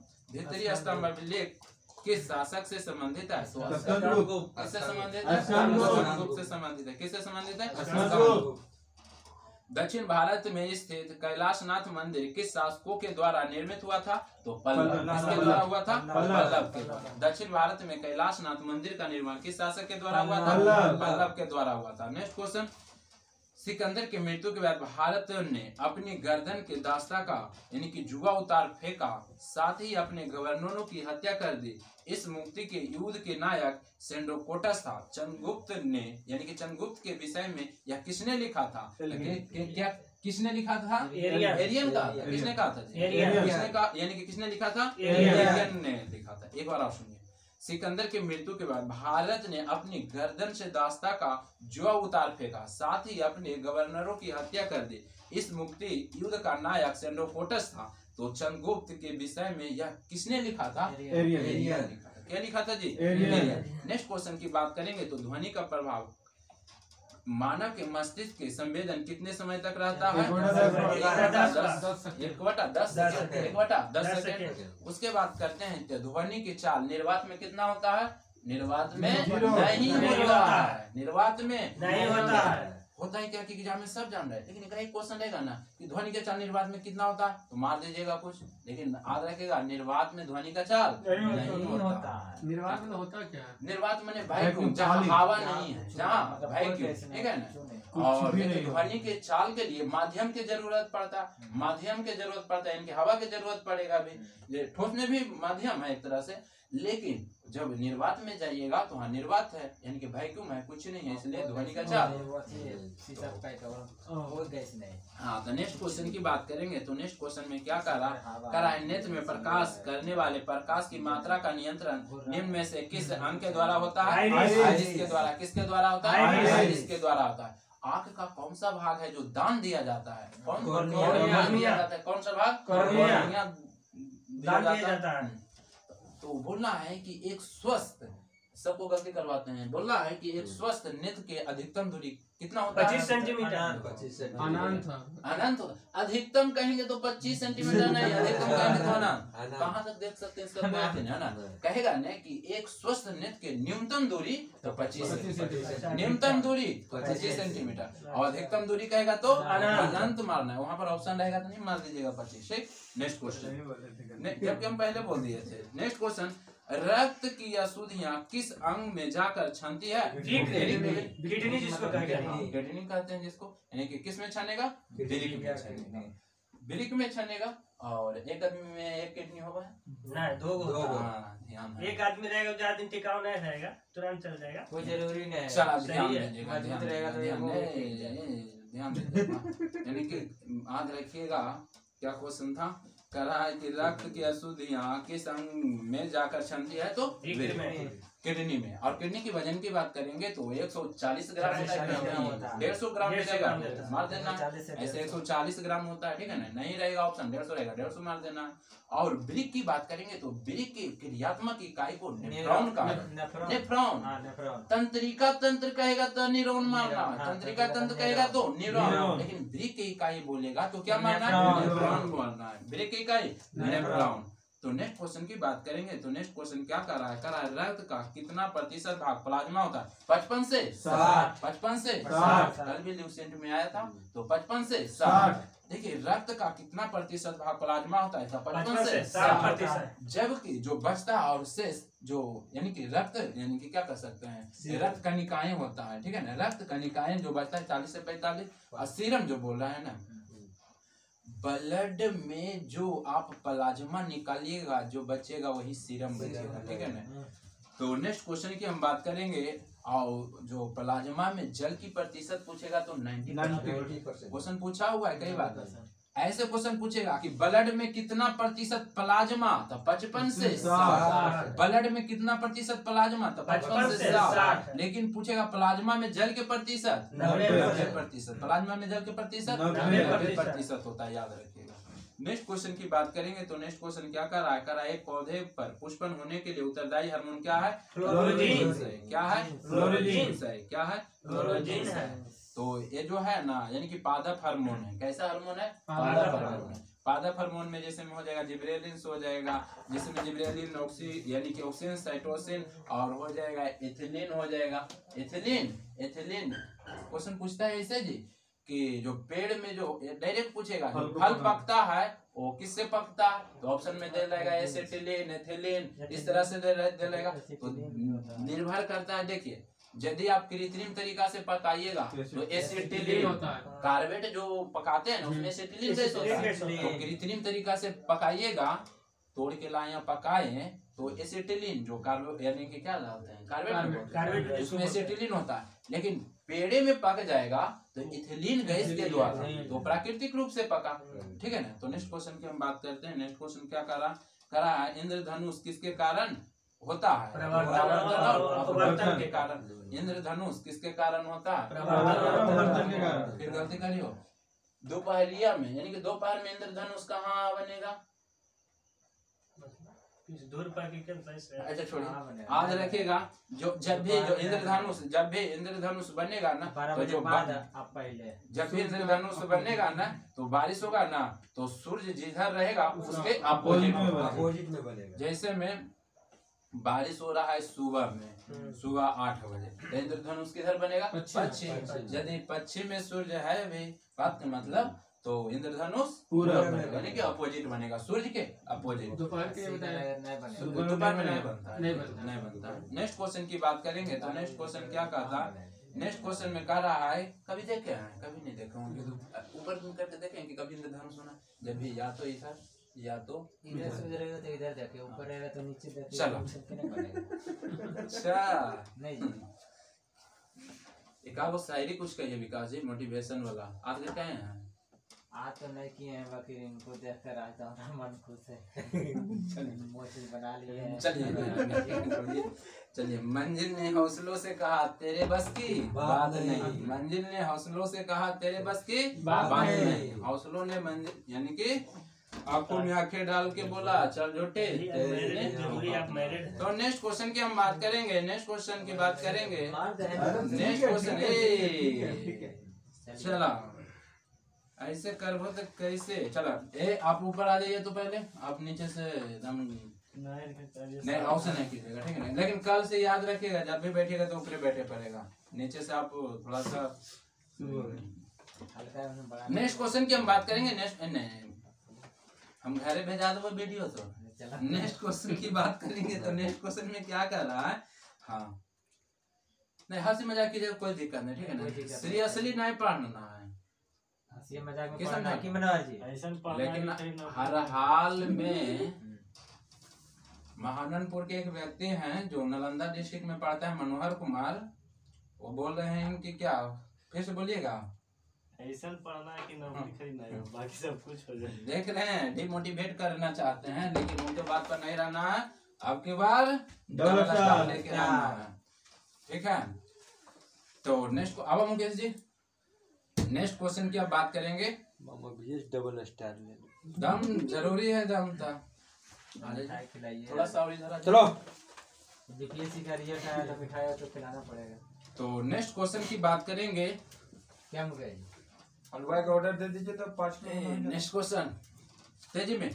नेक्स्ट क्वेश्चन की बात करेंगे तो कह रहा है कि एक ही पदार्थ के अणुओं के बीच कार्यकारी जो आकर्षण बल को क्या कहा जाता है? यानी कि सहसंजक बल। क्या कहा जाता है? सहसंजक बल। यानी कि एक ही पदार्थ के अणुओं के बीच कार्यकारी आकर्षण बल को क्या कहा जाता है? सहसंजक बल बोला जाता है। क्या बोला जाता है? सहसंजक बल। यदि आप बोर्ड पर लिखते हैं ना, यदि बोर्ड पर लिखते हैं और जब लिखा रहा है तो वो असंजक बल के कारण। किसके कारण? असंजक बल के कारण। या तो आप यदि पेंट इसको कर रहे हैं सट रहा है, समझिए असंजक बल के कारण, यानी कि असंजक बल के कारण। लेकिन यहाँ पर कहेगा एक ही पदार्थ के अणुओं के बीच, तो कौन सा बल? सहसंजक बल। कौन सा बल? सहसंजक बल। सहसंजक बल जैसे में हो गया एक ही अणु के बीच, जिसमें जो बारिश का बूंद जो गोलाकार होता है, दो गिलास को आपस में चिपकना। दो गिलास आपस में चिपकना। कैसे चिपकेगा? नहीं चिपकता, डाल के उसमें अंदर में डालता है ना जी। अच्छा, तो वो दोनों एक ही अणु, लेकिन एक ही अणु होना। जैसे में देखिए क्या है ना कि वर्षा का बूंद जो गोलाकार होता है पृष्ठीय तनाव होता है, तो पृष्ठीय तनाव होता है, उसमें एक ही अणु और नहीं, इसका एक एग्जांपल। अब बड़ा से जो चिपकता है दाढ़ी वाला बनाता है, कुछ कौन बल के कारण चिपकता है? वो हो जाएगा संजक हो जाना चाहिए। असंजक कैसे होगा जी? वो तो पृष्ठ तनाव के कारण चिपक जाता है। नहीं, ये भी क्वेश्चन आता है, जो दाढ़ी बने से भी बड़ा से जो आपस में चिपक जाता है, ससंजक की असंजक की कंफर्म ना है। अरे इससे सोचिए ना, देखिए एक ही अणु के बीच रहेगा तो ससंजक रहेगा, और अलग अलग अणु के बीच रहेगा तो असंजक हो जाएगा। असंजक। तो ऐसे तो देखिए, यदि आप सब जानते हैं तो कमेंट बॉक्स में कमेंट करके बोलिए, ठीक है, ऐसे हम अगले दिन बता देंगे। तो नेक्स्ट क्वेश्चन की बात करेंगे। नेक्स्ट क्वेश्चन में क्या कर रहा है, नेक्स्ट क्वेश्चन की बात करेंगे तो कह रहा है किसी अभिक्रिया में भाग लेने वाले पदार्थ को क्या कहा जाता है? अभिकारक। क्या कहा जाता है? अभिकारक। किसी अभिक्रिया में भाग लेने वाले पदार्थ को क्या कहा जाता है? अभिकारक कहा जाता है। क्षारक को जल में घोलने, क्षारक को जल में घोलने पर क्या मुक्त होगा? तो हाइड्रोजन, यानी कि hydrogen ion, OH ion, sorry hydrogen ion बोले, OH निगेटिव होगा, OH निगेटिव हो जाएगा, ठीक है ना? हाँ निगेटिव, OH निगेटिव आयन, ठीक है ना? नेक्स्ट क्वेश्चन की बात करेंगे तो नींबू का रस का जो पीएच मान होता है, नींबू का 2.2 होता है। तो पीएच मान 2 नींबू, सही बात। चलो ध्यान दीजिएगा, नींबू का जो पीएच मान होता है 2.2 होता है। कितना होता है? 2.2। दूध का पीएच मान 6.4 होता है, 6.4 होता है। और बात करेंगे समुद्री जल का पीएच मान 8.4 होता है, 8.4 होता है। उसी प्रकार से रक्त का पीएच मान जो होता है, रक्त का 7.4, मूत्र का जो पीएच मान होता है, देखिए ऐसे 4.8 होता है, लेकिन ज्यादातर देखिएगा कि 6 होता है। कितना होता है? 6 होता है। उसके बाद और कुछ भी बोलिए। ऐसे 6 बजे मतलब समझ। अच्छा नेक्स्ट क्वेश्चन की बात करेंगे तो नेक्स्ट क्वेश्चन की बात करेंगे तो बादल और वायुमंडल का तैरना किसके कारण होता है? श्यानता के कारण। किसके कारण होता है? श्यानता के कारण। यदि ऑप्शन में यहाँ पर नहीं दिया हो रहेगा तो अल्प घनत्व दे देगा। किसके कारण? किसके कारण? अल्प घनत्व के कारण। तो यहाँ पर ऑप्शन नहीं दिया हुआ है तो ऑप्शन के अनुसार बोलना है, ठीक है। नेक्स्ट क्वेश्चन की बात करते हैं तो कह रहा है मेन रहीम अंतर्राष्ट्रीय सीमा रेखा किन 2 देश के बीच है? तो मेन है रूस फिनलैंड, मेन रहीम रूस फिनलैंड, मेन रहीम रूस और फिनलैंड। अभी रेखा की बात की तो अब नेक्स्ट क्वेश्चन की बात करेंगे। जैव विविधता दिवस कब मनाया जाता है? 22 मई। जैव विविधता दिवस 22 मई। जैव विविधता दिवस 22 मई। नेक्स्ट क्वेश्चन की बात करेंगे। राष्ट्रीय खाद्य सुरक्षा मिशन NFSM की शुरुआत किस वर्ष किया गया? 2007। NFSM की शुरुआत कब किया गया? 2007। उसके बाद नेक्स्ट क्वेश्चन की बात करेंगे तो भारत में यानी कि मुद्रास्फीति का जो यानी कि परकलन का सबसे प्रचलित माप क्या है? CPI। क्या है? CPI। अब कुछ जो अस्मरणीय तथ्य है उसका हम क्वेश्चन कर लेते हैं, ठीक है। तो बोलना है जी कि बौद्ध धर्म के संस्थापक कौन थे? महात्मा गौतम बुद्ध, महात्मा बुद्ध कहिए या गौतम बुद्ध, सब यही है। यानी कि बौद्ध धर्म के यानी कि संस्थापक गौतम बुद्ध। गौतम बुद्ध का जन्म कब हुआ था? 567 ईसा पूर्व। कहाँ हुआ था? लुम्बिनी, नेपाल में हुआ था। इनका मृत्यु कब हुआ था? 483 ईसा पूर्व, कुशीनगर, उत्तर प्रदेश में जो पड़ता है कुशीनारा। ऐसे देखिए कुशीनारा दे जाता है, कुशीनारा, ठीक है, उत्तर प्रदेश। इनका बचपन के नाम क्या था? सिद्धार्थ। और 6 वर्ष के यानी कि कठिन तपस्या के बाद ज्ञान की प्राप्ति हुआ था 35 वर्ष की अवस्था में, यानी कि 29 वर्ष में निकले थे। 29 वर्ष में निकले थे, 6 वर्ष लग गया तो 35 वर्ष में पूर्ण हो गया। 35 वर्ष में पूर्ण हो गया। जबकि महावीर 30 वर्ष में निकले थे, उनको 12 वर्ष लग गया था तपस्या करने में, यानी कि ज्ञान की प्राप्ति करने में, कैवल की प्राप्ति करने में। तो 42 में उनको पूर्ण हुआ। तो महावीर को 6 वर्ष लगा, सॉरी गौतम बुद्ध को 6 वर्ष लगा, सही है? हाँ सही है। और महावीर के 12 वर्ष, ठीक। कभी कभी मिस्टेक होता है लेकिन पकड़ा जाएगा, टेंशन नहीं लेना। आपको तो पहले बोल दिए कि छूटा हुआ है 4-5 महीना से, तो टेंशन नहीं लेना। 2-4-5 दिन में तो रपटा जाएगा। अब की बार डबल स्टार ऐसे बोल रहे हैं। चलिए आगे निकालिए। कहाँ चलो? किताब पे चलिए। नेक्स्ट क्वेश्चन की बात करेंगे तो नेक्स्ट क्वेश्चन क्या कर रहा है? कर रहा है कि बुद्ध ने अपना पहला सर्वाधिक उपदेश कहाँ दिए थे? सर्वाधिक कहेगा तो श्रावस्ती, सर्वाधिक कहेगा तो श्रावस्ती, लेकिन पहला कहेगा तो पहला कहेगा तो सारनाथ, सर्वाधिक कहेगा तो श्रावस्ती। बौद्ध धर्म के आत्मा की परिकल्पना नहीं है, जबकि पुनर्जन्म में है। यानी कि पुनर्जन्म क्वेश्चन पूछेगा कि बौद्ध धर्म में आत्मा की मान्यता है जी? नहीं है। पुनर्जन्म का है, पुनर्जन्म का है, आत्मा का नहीं है। और बौद्ध धर्म में शामिल होने के लिए कितना एज चाहिए? 15 वर्ष। कम से कम कितना एज चाहिए? 15 वर्ष। कितना एज चाहिए? 15 वर्ष। नेक्स्ट क्वेश्चन की बात करेंगे तो कह रहा है गौतम बुद्ध ने अम्रपाली को यानी कि सर्वसम्मति से स्त्री रत्न घोषित किया था। क्वेश्चन पूछेगा कि गौतम बुद्ध ने सर्वसम्मति से स्त्री रत्न किसे घोषित किया था? अम्रपाली। किसे? अम्रपाली। किसे? अम्रपाली को। महिला अब- को तो दिया था आनंद को कहने पर नहीं किया था। सही बात है। नेक्स्ट क्वेश्चन की बात करेंगे तो अब 4 गो बहुत संगीतीय हुआ था। पहला 483, दूसरा 383, दूसरा 255, यहाँ पर 50 दिया हुआ है 255 और पहला प्रथम शताब्दी में। ठीक है ना, इसको ऐसे याद रखिएगा ना, समय तो याद रखिएगा 483, 383, 255 प्रथम शताब्दी। और उसके बाद स्थान कहेगा नहीं तो याद रखेगा रावापक रस राजगीर, रावे पापा रावापक रस राजगीर, ब से वैशाली, प से पाटलिपुत्र, क से कुंडल। ऐसे याद रखिएगा। कैसु याद रखिए, अपना अपना याद करने के। आका अग रावापक, आका अग के मतलब हो जाएगा शासन का। अ से अजात शत्रु, अ का तो फिर का तो काला शोक, आका अक फिर आया तो अशोक, फिर यानी कि आका अक का आएगा तो कनित, यानी कि पहले बड़ा वाला शब्द यूज करना है। अ से अशोक भी आ रहा है और अजात शत्रु भी, तो पहले बड़ा वाला बोलना है। ठीक है ना, तो आका अक रावापक याद रखिएगा, फिर सब याद हो जाएगा। ठीक है ना, तो आप पर निर्भर है किस तरह से आप करते हैं। नेक्स्ट क्वेश्चन, अवधेश को नहीं है। आका अक रावापक माशमोब, अध्यक्ष भी आ गया।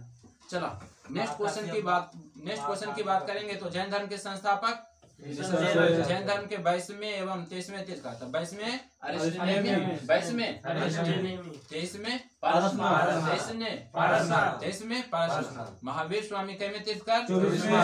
हाँ, महावीर का जन्म कब हुआ? 540 कहाँ हुआ? पावापुरी में। कुंडलग्राम वैशाली। पावापुरी तो मरी। हाँ, यानी कि पावापुरी में मृत्यु हुआ था। नेक्स्ट क्वेश्चन, महावीर स्वामी की मृत्यु 468 ईस्वी पूर्व में कहाँ हुआ? पावापुरी में, जो नालंदा जिला में पड़ता है।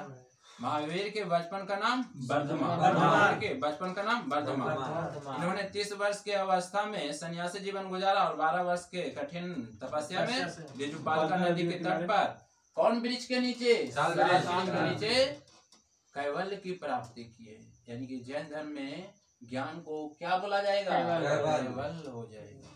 और नेक्स्ट क्वेश्चन की बात करेंगे तो महावीर ने अपने शिष्यों को कितने गंधर्वों में विभाजित किया था? 11। कितने गंधर्वों में? पीछे से बोलिएगा जी, कितना? हाँ, सही बात है। नेक्स्ट क्वेश्चन की बात बोलते हैं तो बोला अस्यादवाद और अनेकतावाद का संबंध किस धर्म से? किस धर्म से? जैन धर्म से। प्रथम जैन भिक्षुणी कहाँ? चंपा। कौन थी? चंपा। नेक्स्ट क्वेश्चन, महावीर के प्रथम अनुयायी उनके जमाली। अब हम ये तो समाप्त हुआ। अब नेक्स्ट चैप्टर हम ले चलते हैं ल्यूसेंट। ल्यूसेंट में हम पहले बायोलॉजी साइंस से करते हैं, उसके बाद हम हिस्ट्री करेंगे, जो कहानी के रूप में बताएंगे कि कभी दिक्कत ना हो। तो बायोलॉजी में थोड़ा सा गड़बड़ हो जाता है ना, क्या हो रहा है जी? बैठ सकते हैं अभी, उन्हें वो साइड में बैठ सकते हैं, लेकिन कल से ऊपर बैठना है। आप नीचे बैठ के हंसी बढ़ाते हैं, जरूरी है तो ऊपर बैठ के हंसी बढ़ाइए ना, कोई दिक्कत नहीं।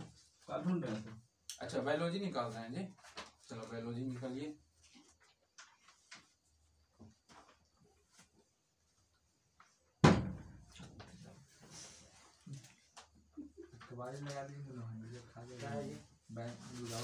नेक्स्ट क्वेश्चन, रुकिए ना,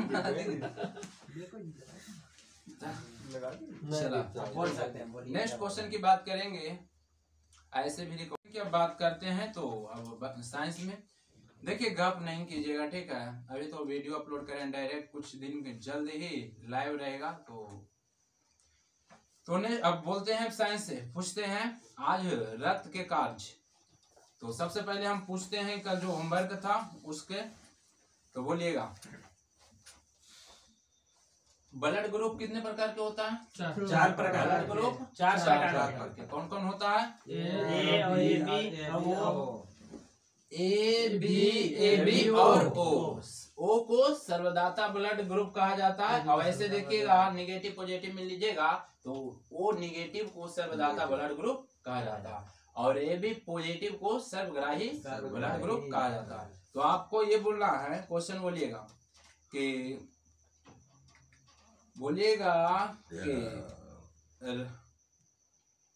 रक्त का जो रंग लाल होता है किसके कारण? किसके कारण होता है? हेमोग्लोबिन के कारण होता है। तो आपको ये बोलना है कि रुधिर प्लाज्मा में प्रोथ्रोम्बिन और जो फाइब्रिनोजन जो निर्माण होता है, इसका निर्माण कहाँ होता है? लीवर में होता है। कहाँ होता है? लीवर में होता है, ठीक है ना। और लीवर की बात कीजिएगा तो लीवर का वजन कितना होता है? 1.5 से 2 kg होता है। 1.5 से 2 kg होता है। उसके बाद नेक्स्ट क्वेश्चन की बात करेंगे तो मनुष्य में जो ब्लड ग्रुप होता है तो बोलना है कि ब्लड ग्रुप का खोज किसने किया था? लैंडस्टीनर। कब किया था? कहीं कहीं 1900 देता है, कहीं कहीं 1901 देता है, कहीं कहीं 1900, कहीं कहीं 1901। तो ब्लड ग्रुप का खोज लैंडस्टीनर ने किया था और इसी के लिए इसको पुरस्कार दिया गया था, नोबेल पुरस्कार। कब दिया गया था? 1930 में। 1930 में दिया गया था। कब दिया गया था? 1930 में दिया गया था। और सर्वपल्ली राधाकृष्णन को भारत रत्न 54 में नहीं, वो भौतिक के क्षेत्र में गोविंद खुराना को मिला था जी। तो गोविंद खुराना को 68 में मिला है। सीवी रमन को 1930 में सीवी रमन को नोबेल पुरस्कार कब मिला था? 1930 में। क्षेत्र में भौतिक क्षेत्र। नेक्स्ट क्वेश्चन की बात करेंगे तो नेक्स्ट क्वेश्चन क्या कर रहा है? हाँ बोलिएगा कि एंटीजन कितने प्रकार के होते हैं? एंटीजन दो प्रकार के। गड़बड़ा जाते हैं। सही बात है, यानी कि 2 प्रकार के होते हैं। कौन कौन होता है? एंटीजन ए और एंटीजन बी। एंटीजन ए और एंटीजन बी।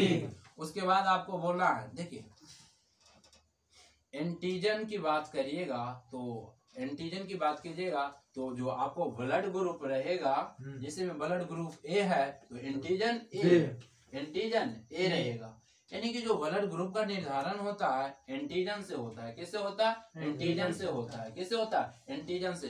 यदि आपका ब्लड ग्रुप ए है तो एंटीजन ए और उसका उल्टा एंटीबॉडी होता है। इसका उल्टा क्या होता है? एंटीबॉडी होता है। तो हम बात करते हैं कि जैसे में हम रुधिर ए है तो उसमें एंटीजन कौन होगा? ए होगा।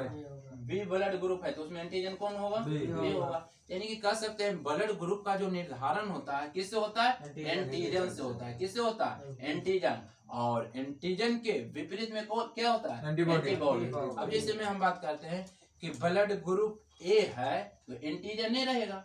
ब्लड ग्रुप ए तो एंटीजन ए, लेकिन एंटीबॉडी बी रहेगा। इसका उल्टा रहेगा, एंटीबॉडी बी। अब उसी प्रकार से हम ब्लड ग्रुप बी की बात करेंगे तो एंटीजन बी रहेगा, लेकिन एंटीबॉडी उल्टा रहेगा, ए रहेगा।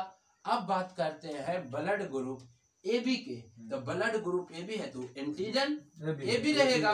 एंटीजन यानी कि आपको ब्लड ग्रुप ए बी है तो एंटीजन ए बी ही रहेगा, इसके विपरीत में एंटीबॉडी रहेगा। तो ए बी में याद रखेगा, ए बी में एंटीजन ए बी होगा लेकिन एंटीबॉडी नहीं होता। ए बी में एंटीबॉडी नहीं होता। और बात करेंगे कि ओ में एंटीजन नहीं होता। क्वेश्चन पूछता है कि एंटीजन किस ब्लड ग्रुप में नहीं होता है, तो किस में नहीं होता है? ओ में नहीं होता है। एंटीबॉडी नहीं होता। क्वेश्चन दो तरह के, दो क्वेश्चन बहुत ज्यादा चर्चित में होता है। क्वेश्चन पूछता है ना कि किस ब्लड ग्रुप में एंटीबॉडी नहीं होता है, ए बी एंटीबॉडी कहेगा तो ए बी, और नहीं याद होता है भूल जाते हैं तो ऐसे कीजिए ना, एंटीबॉडी की बात कर रहा है यानी कि बॉडीगार्ड की बात कर रहा है, यानी कि खुद तो ए से दो है, ए बी का बनाना है तो एक हाथ में दोनों हाथ में बनाना है तो ए बी लाइव हो रहा है, इधर ध्यान दीजिए। हाथ करना है तो बॉडी बनाना है तो ए बी। अच्छा ठीक है, ए बी, हाँ ठीक है। यानी कि एंटीबॉडी की बात करेगा तो ए बी बना लेना, उसके बाद उसमें है ये हाँ एंटीबॉडी। लेकिन ध्यान दीजिएगा एंटीजन की बात कहेगा, एंटीजन की बात कहेगा तो ओ में कोई एंटीजन नहीं है। याद रखने के लिए ओ सर्वदाता ब्लड ग्रुप है तो उसका कोई एंटीपार्टी रहेगा नहीं। तो डायरेक्ट पूछेगा कि किस ब्लड ग्रुप में एंटीजन नहीं है, ओ में नहीं है। किसमें एंटीबॉडी नहीं है, ए बी बी में में नहीं नहीं है। नेक्स्ट क्वेश्चन की बात करेंगे, तो नेक्स्ट क्वेश्चन की अब बात कर लेते हैं। सर्वदाता ब्लड ग्रुप तो पूछ लिए जी, तो आपको बोलना है RH फैक्टर का खोज किसने किया था? लैंड स्टीनर और वीनर। लैंड स्टीनर और वीनर। लैंड स्टीनर और वीनर। कब किया था? 1940 में किया था। 1940 में किया था।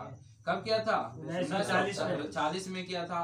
और जो इसमें जो खोजा था रिसर्च नामक बंदर से ही पता लगाया था, ठीक है ना, RH फैक्टर का पता लगाया था। RH फैक्टर का खोज पूछेगा तो किसने को बोलिएगा? और नेक्स्ट क्वेश्चन, और नेक्स्ट क्वेश्चन की बात करते हैं, तो नेक्स्ट क्वेश्चन में कह रहा है,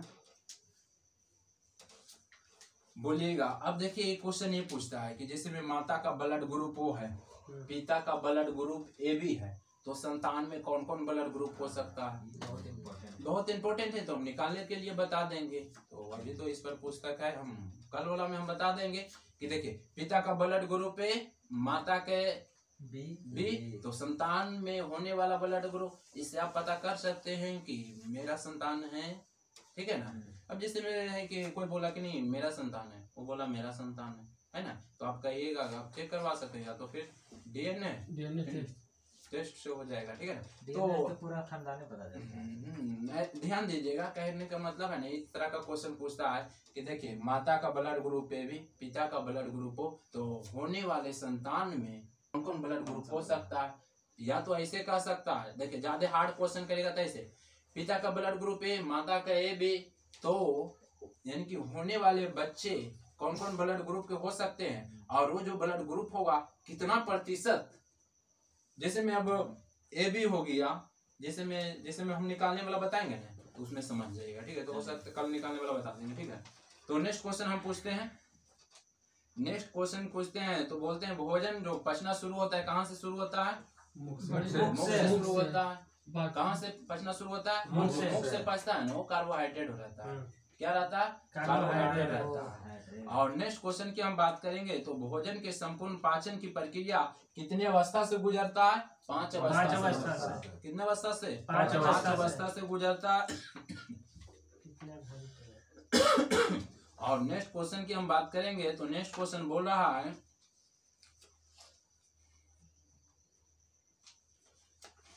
पचने में कितने घंटे लगते हैं? भोजन पचने में कितना घंटा? देखिए साधारणतः 3.5 से 4 घंटा में भोजन, 4 घंटा तो माशे में ही रहता है। क्या एक मतलब जो छोटी आंत में जो रहता है ना, 3.5 से 4 घंटा छोटी आंत में 4 घंटे बाद हर को भोजन करना चाहिए। तो नेक्स्ट क्वेश्चन की अब बात करते हैं, तो आपको ये बोलना है कि अमाशय से निकलने वाले जठर रस में एंजाइम होते हैं, कौन कौन, यानी कि कौन कौन एंजाइम होते हैं? पेप्सिन होता है जो प्रोटीन को पचाता है, और रेनिन जो होता है दूध वाला, जो दूध, देखिए बच्चा जो दूध पीता है ना, दूध जो बच्चा पीता है, देखिएगा छोटा बच्चा रहे बहुत ज्यादा दूध यानी कि पचाएगा, यानी कि उस समय रेनिन जो है ना ज्यादा, छोटा बच्चा में रेनिन की मात्रा ज्यादा हो जाता है। तो नेक्स्ट क्वेश्चन की हम बात करेंगे, नेक्स्ट क्वेश्चन की बात करेंगे, तो नेक्स्ट क्वेश्चन क्या करा, अब हम पूछते हैं इधर से, करा है रक्त कैसा ऊतक है जी? रक्त एक तरल संयोजक ऊतक है। उसके बाद बोलना है कि मानव शरीर में जो रक्त होता है, मानव शरीर में रक्त होता है, वजन का कितना प्रतिशत होता है? स्वस्थ मनुष्य में कितना लीटर ब्लड होता है? 5 से 6 लीटर। और जो ब्लड होता है कोई भी व्यक्ति डोनेट कर सकता है, कितना प्रतिशत डोनेट कर सकता है? 10%। ऐसे देखिए डोनेट का जो 10% का डोनेट जो यानी कि दान दिया जाता है, किसने दिया था? लिंडमान दिया था। 10% का नियम किसने दिया था? लिंडमान दिया था। किसने दिया था? लिंडमान दिया था। रक्त वाला थोड़ा नहीं रक्त वाला नहीं है, ऊर्जा वाला है। 10% का जो यानी कि स्थानांतरित होता है ना, वो किसने दिया था? लिंडमान दिया था। किसने दिया था? लिंडमान। और नेक्स्ट क्वेश्चन की हम बात करेंगे, तो नेक्स्ट क्वेश्चन में क्या कह रहा है? कह रहा है कि जब भ्रूण अवस्था जब रहता है तो ब्लड कहाँ बनता है? यकृत में। और ऐसे भ्रूण ऐसे जो ब्लड कहाँ बनता है? अस्थि मज्जा में बनता है। कहाँ बनता है? अस्थि मज्जा में। तो अब कुछ क्वेश्चन ऐसे पूछ लेते हैं, तो इसमें तो ज्यादा नहीं दिया हुआ है। तो नेक्स्ट क्वेश्चन, अच्छा कोई फैक्ट क्वेरी के सूत्र बोलिएगा। K2SO4 K2SO4 बोलिए। SO4 हाँ K2SO4 into Al2O3 sir 24H2O। K2SO4 Al2SO4 के होल 3 24H2O हाँ बोलना है। बोरेक्स के बोलिएगा। बोरेक्स के बोरेक्स के हो गया Na2B4O7 into 10H2O। हाँ सही है। तो नेक्स्ट क्वेश्चन की बात करेंगे। अभी थोड़ा सा छोटा हुआ है इसलिए फिर तो नहीं जाइएगा। तो देखिए अब हम हिस्ट्री शुरू करते हैं और नेक्स्ट जो होमवर्क दे देंगे RSS टीचिंग सेंटर टेलीग्राम में डाल देंगे। तो आप ज्वाइन होना चाहते हैं तो ज्वाइन होकर आप होमवर्क जरूर याद कीजिएगा। अब स्टार्ट करते हैं मध्यकालीन भारत। मध्यकालीन भारत में हम कराए थे क्वेश्चन जिसमें हम कहानी के रूप में बता दिए हैं। तो हम आज पूछना चाहते हैं कुछ क्वेश्चन। तो पूछते हैं कि सबसे पहले भारत में जजिया कर किसने लगाया था? मोहम्मद बिन कासिम। कब लगाया था? 712 ईस्वी में। 712 ईस्वी में। क्या हो रहा है? मोबाइल चला रहे हैं? नहीं दे रहे हैं। चला ध्यान दीजिए। तो आपको ये बोलना है, आपको बताना है कि मोहम्मद बिन कासिम ने किससे जजिया कर लिया था? तो ये तो हिंदुओं से ले रहा था। हाँ हिंदू से, यानी कि गैर मुस्लिमों से। कहाँ के गैर मुस्लिम से लिया था? सिंध के। आपको ये बोलना है कि तराइन के प्रथम युद्ध किसके किसके बीच हुआ था? मोहम्मद गौरी और पृथ्वीराज चौहान के बीच हुआ था 1191 में। तराइन के रास्ते यानी कि बतिंडा के रास्ते तराइन भागा था ना, कहानी बताए थे। तो इसमें जीता था पृथ्वीराज चौहान, हार गया था गौरी। दूसरा में 1192 में गौरी जीता, पृथ्वीराज चौहान हार गया। और तीसरा तराइन के युद्ध कब हुआ था? 1194 चंदावर का युद्ध। तीसरा तराइन के पूछ रहे हैं। तो 94 1215 में 1215 इल्तुतमिश और इल्दौज के बीच हुआ था। इल्तुतमिश और इल्दौज के बीच। हम इसलिए पूछे ने कि हम पूछेंगे तो पक्का आप चंदावर के बारे में सोचिएगा, इसलिए डायरेक्ट पूछ लिए। ऐसे चंदावर का जो युद्ध हुआ था 1194 में किसके किसके बीच हुआ था? गौरी और जयचंद के बीच हुआ था। तो नेक्स्ट क्वेश्चन की हम बात करते हैं। आज की होमवर्क क्या था जी? खिलजी वंश था। जिससे आगे तुगलक था। कहने गया कहाँ जा रहे थे? यही तो कर तो है।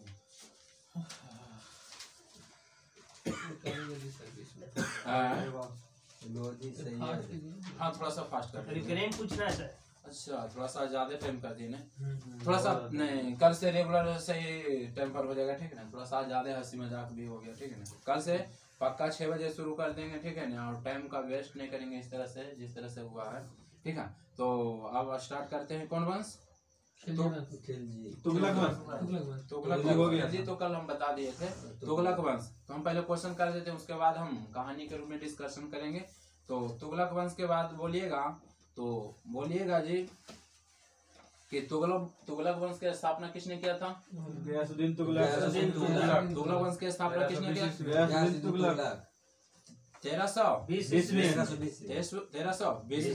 उसके बाद आपको बोलना है कि अलाउद्दीन के समय में अमीर खुसरो की भूमि को पुनः लौटा दिया था। किसने लौटाया था?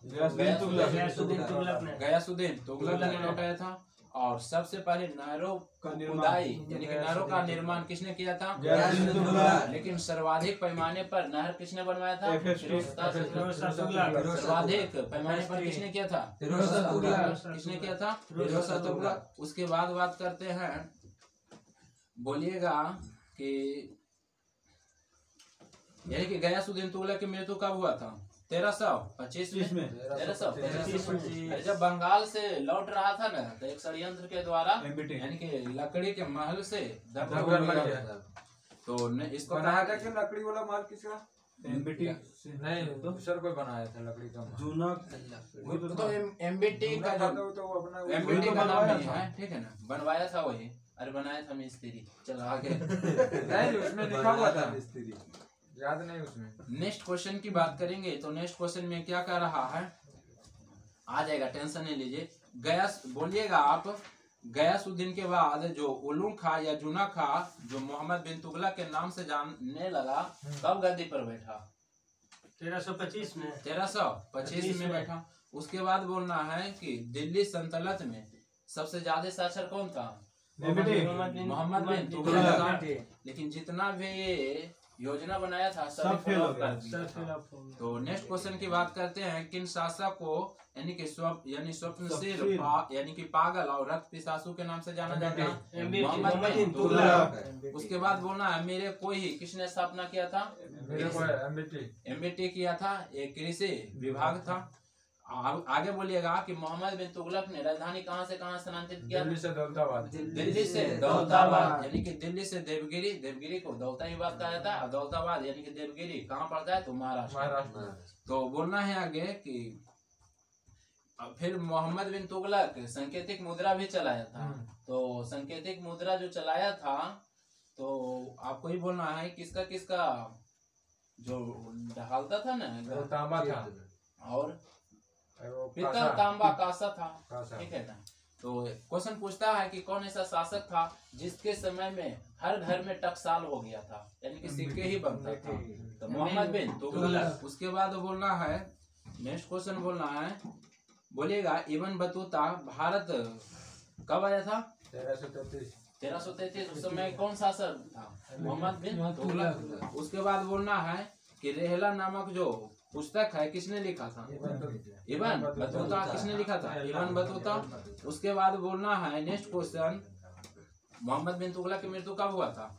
1351। सिंध जाते समय ठट्टा में हो गया था। ठट्टा में ठट्टा के गोडावल में। ठट्टा के गोदावल में हो गया था। उसके बाद बोलना है नेक्स्ट क्वेश्चन कि मोहम्मद बिन तुगलक के शासनकाल में दक्षिण में हरी और गुक्का दो भाई था। स्वतंत्र राज यानी कि विजयनगर की स्थापना कब किया था? 1336। इसलिए शासन किया था क्योंकि जो ये मोहम्मद बिन तुगलक था ना, जितना भी कार्य किया था सब फ्लॉप हो गया था। इसी का कमजोरी देखते हुए कर्नाटक यानी कि विजयनगर में हरिहर गुक्का ने दो भाइयों ने स्थापना किया था। उसके बाद बोलना है नेक्स्ट क्वेश्चन, आपको बोलना है बहमनी राज की स्थापना किसने किया था? हसन गंगू। अलाउद्दीन हसन गंगू कब किया था? 1347 किया था। नेक्स्ट क्वेश्चन की बात करेंगे तो नेक्स्ट क्वेश्चन ने क्या कहा? नेक्स्ट क्वेश्चन बताना है आपको कि फिरोज शाह तुगलक का राज्याभिषेक टाटा के नजदीक में हुआ था। तो कब हुआ था? 1300 पहला जो हुआ था 1351 में। 1351 चचेरा भाई तो जो था ना मोहम्मद बिन तुगलक चचेरा भाई था, उसका जब मृत्यु हुआ तो ये आ गया। ठीक है ना। 1351 में और वो तुरंत यानी कि 1351 में किया और फिर एक बार ठट्टा में किया, एक बार आगे दिल्ली में कर। हाँ फिर वो भी 1351 में भी किया था। ठीक है ना। तो नेक्स्ट क्वेश्चन आपको ये बताना है कि फिरोज शाह तुगलक के शासनकाल में किसने यानी कि कितने कष्टदायक कर को समाप्त किया था? 24 प्रकार के कष्टदायक कर को किसने समाप्त किया था? फिरोज शाह तुगलक। किसने किया था? फिरोज शाह तुगलक। उसके बाद बोलना है कि फिरोज शाह तुगलक ने कितने नहरों का निर्माण कराया था? 500। बड़ा नहर बोल रहे हैं तो बड़ा नहर कितने? 5 बड़ा में कहेगा तो कितना? 5 गो। लेकिन नगर की बात कहेगा तो 300 नगरों का नगर के जो स्थापना किया था। कितने नगरों का? 300 नगरों का। जिसमें 5 को मुख्य रूप से। हाँ 5 गो इन नहर 5 बड़ी नहर एक निर्माण किया। नहर एक नगर जो है 5 को उसमें है मुख्य रूप से। फिरोजाबाद फतेहाबाद इसमें है ना। हाँ इसमें जो बड़ा बड़ा है ना, इसमें 300 में जो 5 को दिया। तो नेक्स्ट क्वेश्चन बोलना है आपको नेक्स्ट क्वेश्चन बोलना है जी कि संतलित सुल्तानों में यानी कि बोलना है कि सबसे अधिक दास किसके समय में रहता था? फिरोज शाह तुगलक। 1,80,000 दास किसके समय में? 1,80,000। तो दीवाने बंदगान किसने शुरू किया था? फिरोज शाह तुगलक। बस इतना। अच्छा होमवर्क कहाँ तक था? दीवाने बंदगान फिरोज शाह। देखिए फिरोज शाह तुगलक कहेगा ना, याद रखिए खैबा ख से दीवाने खैरात यानी कि ख से हो गलो दीवाने खैरात हो गलो दीवाने इसे इख्तिहाक दीवाने इख्तिहाक खैबा बस बंदगान दीवाने बंदगान खैबा याद रखिए तीनों आ जाएगा। वो भी है लेकिन ये मेन रूप से ये है। तो बोलिएगा नेक्स्ट क्वेश्चन आपको बोलना है यानी कि फतुआत फिरोज शाही किसकी रचना है? यानी कि किसकी आत्मकथा? फिरोज शाह तुगलक है। आपको ये बोलना है नेक्स्ट क्वेश्चन कि फिरोज शाह तुगलक की मृत्यु कब हुआ था? 1388 में। कब हुआ था? 1388 में हुआ था। उसके बाद बोलना है कि तुगलक वंश के अंतिम शासक कौन था? तुगलक वंश के नासिरुद्दीन महमूद तुगलक, नासिरुद्दीन महमूद तुगलक। उसके बाद आपको बोलना है, बस आज भर इतना ही हिस्ट्री में। नेक्स्ट दे देंगे सैयद वंश। अब हालत खराब हो गया होगा बैठल बैठल में। आदत नहीं, आदत बैठ जाएगा। हम सबको भी फर्स्ट दिन थोड़ा सा हुआ था, लेकिन धीरे धीरे हो जाएगा। तो अब इसमें हो गया। अब थोड़ा सा कहानी के रूप में तुरंत खत्म करते हैं। कितना टाइम? करेंट अभी है बाकी सर। हाँ, करंट भी हो जाएगा, तुरंत उसको भी खींच देंगे। आज थोड़ा सा ज्यादा 8 बजे अच्छा ठीक है। तो थोड़ा सा हम इसका कहानी के बारे में बात करते हैं, ठीक है ना? थोड़ा सा तेजी में कर देंगे। उसके बाद करंट अफेयर थोड़ा सा हंसी कुछ ज्यादा हो गया, इसलिए टाइम लाइन ज्यादा लग रहा। डिस्टर्ब कुछ नहीं हुआ, लाइन डिस्टर्ब। तो नेक्स्ट, हाँ क्या था जी? खिलजी वंश नहीं, तुगलक खिलजी वंश तो कल हो गया था। तुगलक वंश की बात करेंगे। तो तुगलक वंश की बात करेंगे तो तुगलक वंश की बात करते हैं। तो तुगलक वंश के जो स्थापना किसने किया था? गयासुद्दीन तुगलक किया था। तुगलक वंश के जो वंशज थे तुर्क थे। क्या थे? तुर्क थे। तुगलक वंश के वंशज क्या थे? तुर्क थे। और तुगलक वंश के जो वंशज थे और तुर्की के रहने वाले थे। कहाँ के? तुर्की के। जो भारत में आए थे दिल्ली सल्तनत में उस समय। और ये जो करते थे ना, घुड़सवारी का व्यापार करते थे। यानी कि तुगलक वंश के जो शासक थे क्या चीज का व्यापार करते थे? घुड़सवारी के व्यापार करते थे। तो हम बात करते हैं कि तुगलक वंश की स्थापना किसने किया था? गयासुद्दीन तुगलक किया था। और गयासुद्दीन तुगलक की बात करते हैं, गयासुद्दीन तुगलक की बात करेंगे तो गयासुद्दीन तुगलक का जो बेटा था कौन था? जूना खां था। कौन था? जूना खां था। यानी कि जिसको आप फिरोज एमबीटी मोहम्मद बिन तुगलक कहते हैं। जूना खां था। फिरोज शाह तुगलक की बात कीजिए, बार बार तो फिरोज शाह तुगलक चल जाता है। गयासुद्दीन तुगलक की बात करते हैं तो देखिए, गयासुद्दीन तुगलक अपने शासनकाल में यानी कि जूना खां को यानी कि एमबीटी को सेनापति के रूप में भी कार्य करवाया था। तो एक समय की बात है कि गयासुद्दीन तुगलक ने एमबीटी को यानी कि दक्षिण भारत के विजय के लिए भेजा। कहाँ के लिए भेजा? दक्षिण भारत के विजय के लिए एमबीटी को भेजा, जिसको जूना खां बोलते हैं। एमबीटी को भेजा तो वह एमबीटी दक्षिण भारत के लिए निकला। लेकिन जब जाते जाते उसको एकाएक याद पड़ा कि मेरा पिताजी का देहांत हो गया है। यानी कि गयासुद्दीन तुगलक का देहांत हो गया। उसके बाद वो आधे रास्ते से घूरकर फिर घर आता है। जब घर आता है तो देखता है कि पिताजी तो मेरे जिंदे हैं, पिताजी तो जिंदे हैं। तो पिताजी ने यानी कि गयासुद्दीन तुगलक ने उसको पूरा गुस्सा आया। तो फिर मोहम्मद यानी कि एमबीटी मोहम्मद बिन तुगलक ने फिर माफी मांगा। क्या किया? माफी मांगा। उसके बाद बात करते हैं जी कि 1325 में जब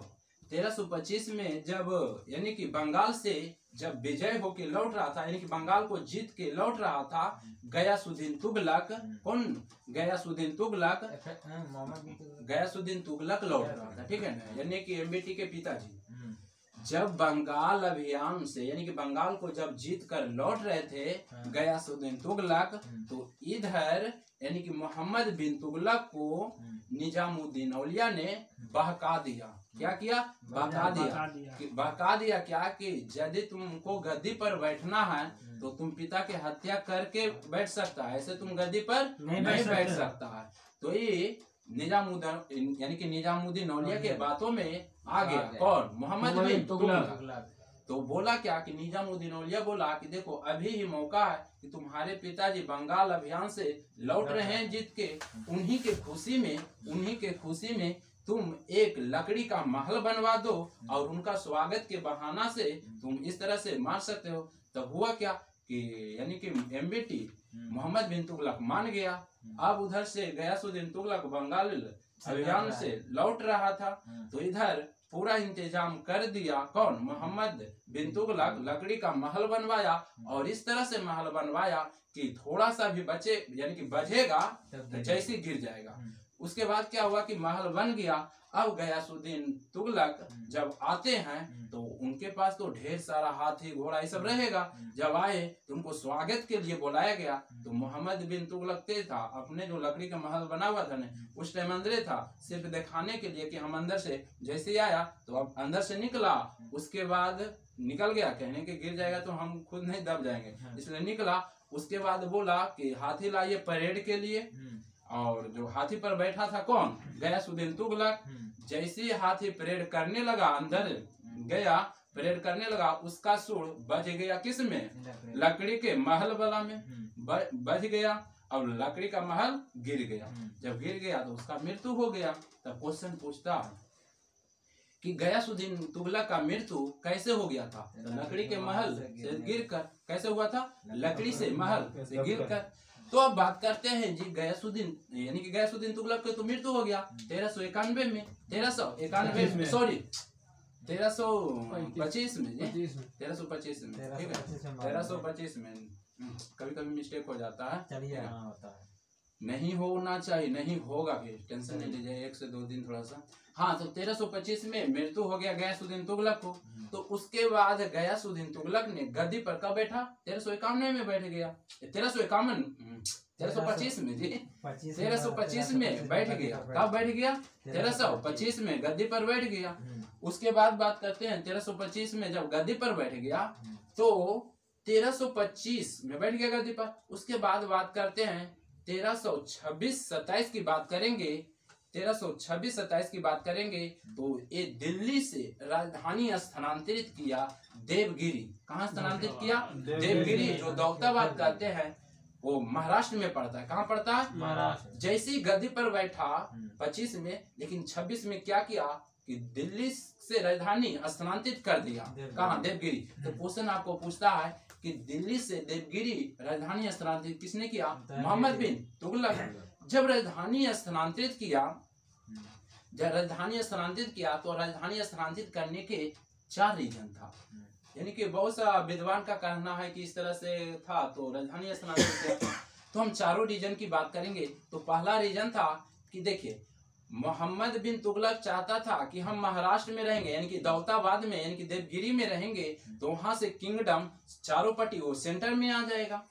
इसलिए वो अपना किंग यानी कि राजधानी मुंबई बनाया। कुछ विद्वान का कहना है, लेकिन कुछ का कहना है कि देखिए, वहां से जो राजधानी स्थानांतरित किया था, वहां इसलिए राजधानी स्थानांतरित किया था कि वो एरिया से दिल्ली के एरिया, उस साइड एरिया देखेगा, यानी कि आप देखिएगा ये एरिया, यानी कि पश्चिम साइड एरिया में, तो उस एरिया से सबसे ज्यादा मंगोल आक्रमण हो करता था। इसलिए वो यानी कि मोहम्मद बिन तुगलक मुंबई आ गया था, यानी कि दौलताबाद राजधानी स्थानांतरित कर दिया था। कुछ विद्वान का कहना है कि देखिए, मोहम्मद बिन तुगलक से वहां के जनता बहुत नाखुश था, जिसके कारण चिट्ठी पर उसके बहुत सा गंदा गाली लिखकर उसके यानी कि दरबार पर फेंक देता था, जिसके कारण यानी कि मोहम्मद बिन तुगलक उसको पढ़ के नाखुश होता था, जिसके कारण फिर दिल्ली यानी कि क्या, दिल्ली से राजधानी स्थानांतरित किया। ये भी रीजन बताया। तो इस तरह से था। अब बात करते हैं, तो एक रीजन तो ये था, लेकिन देखिए, जब दिल्ली राजधानी यानी कि दिल्ली से जब राजधानी स्थानांतरित कहाँ किया? दौलताबाद। तो जब वहां के जनता था, सबको आना पड़ा। जब आया तो जैसी जब आया तो देखिए, क्लाइमेट सबरों का अलग अलग होता है। अरे मानसून सब यानी कि जलवायु सब जगह का अलग अलग होता है ना। तो जब आया ना, तो यहाँ के जो क्लाइमेट था सही नहीं था, जिसके कारण बहुत जनता का मृत्यु भी हो गया था, जिसके कारण सक्सेसफुल नहीं हुआ। तो एक रीजन ये हो गया कि जो जब पहला बार बैठा राजधानी स्थानांतरित किया, ये सक्सेसफुल नहीं हुआ। उसकी बात करेंगे कि 1300 ये तो यानी कि 26 और 27 में स्थानांतरित किया। उसके बाद 1327-28 में क्या किया कि संकेतिक मुद्रा चलाता है।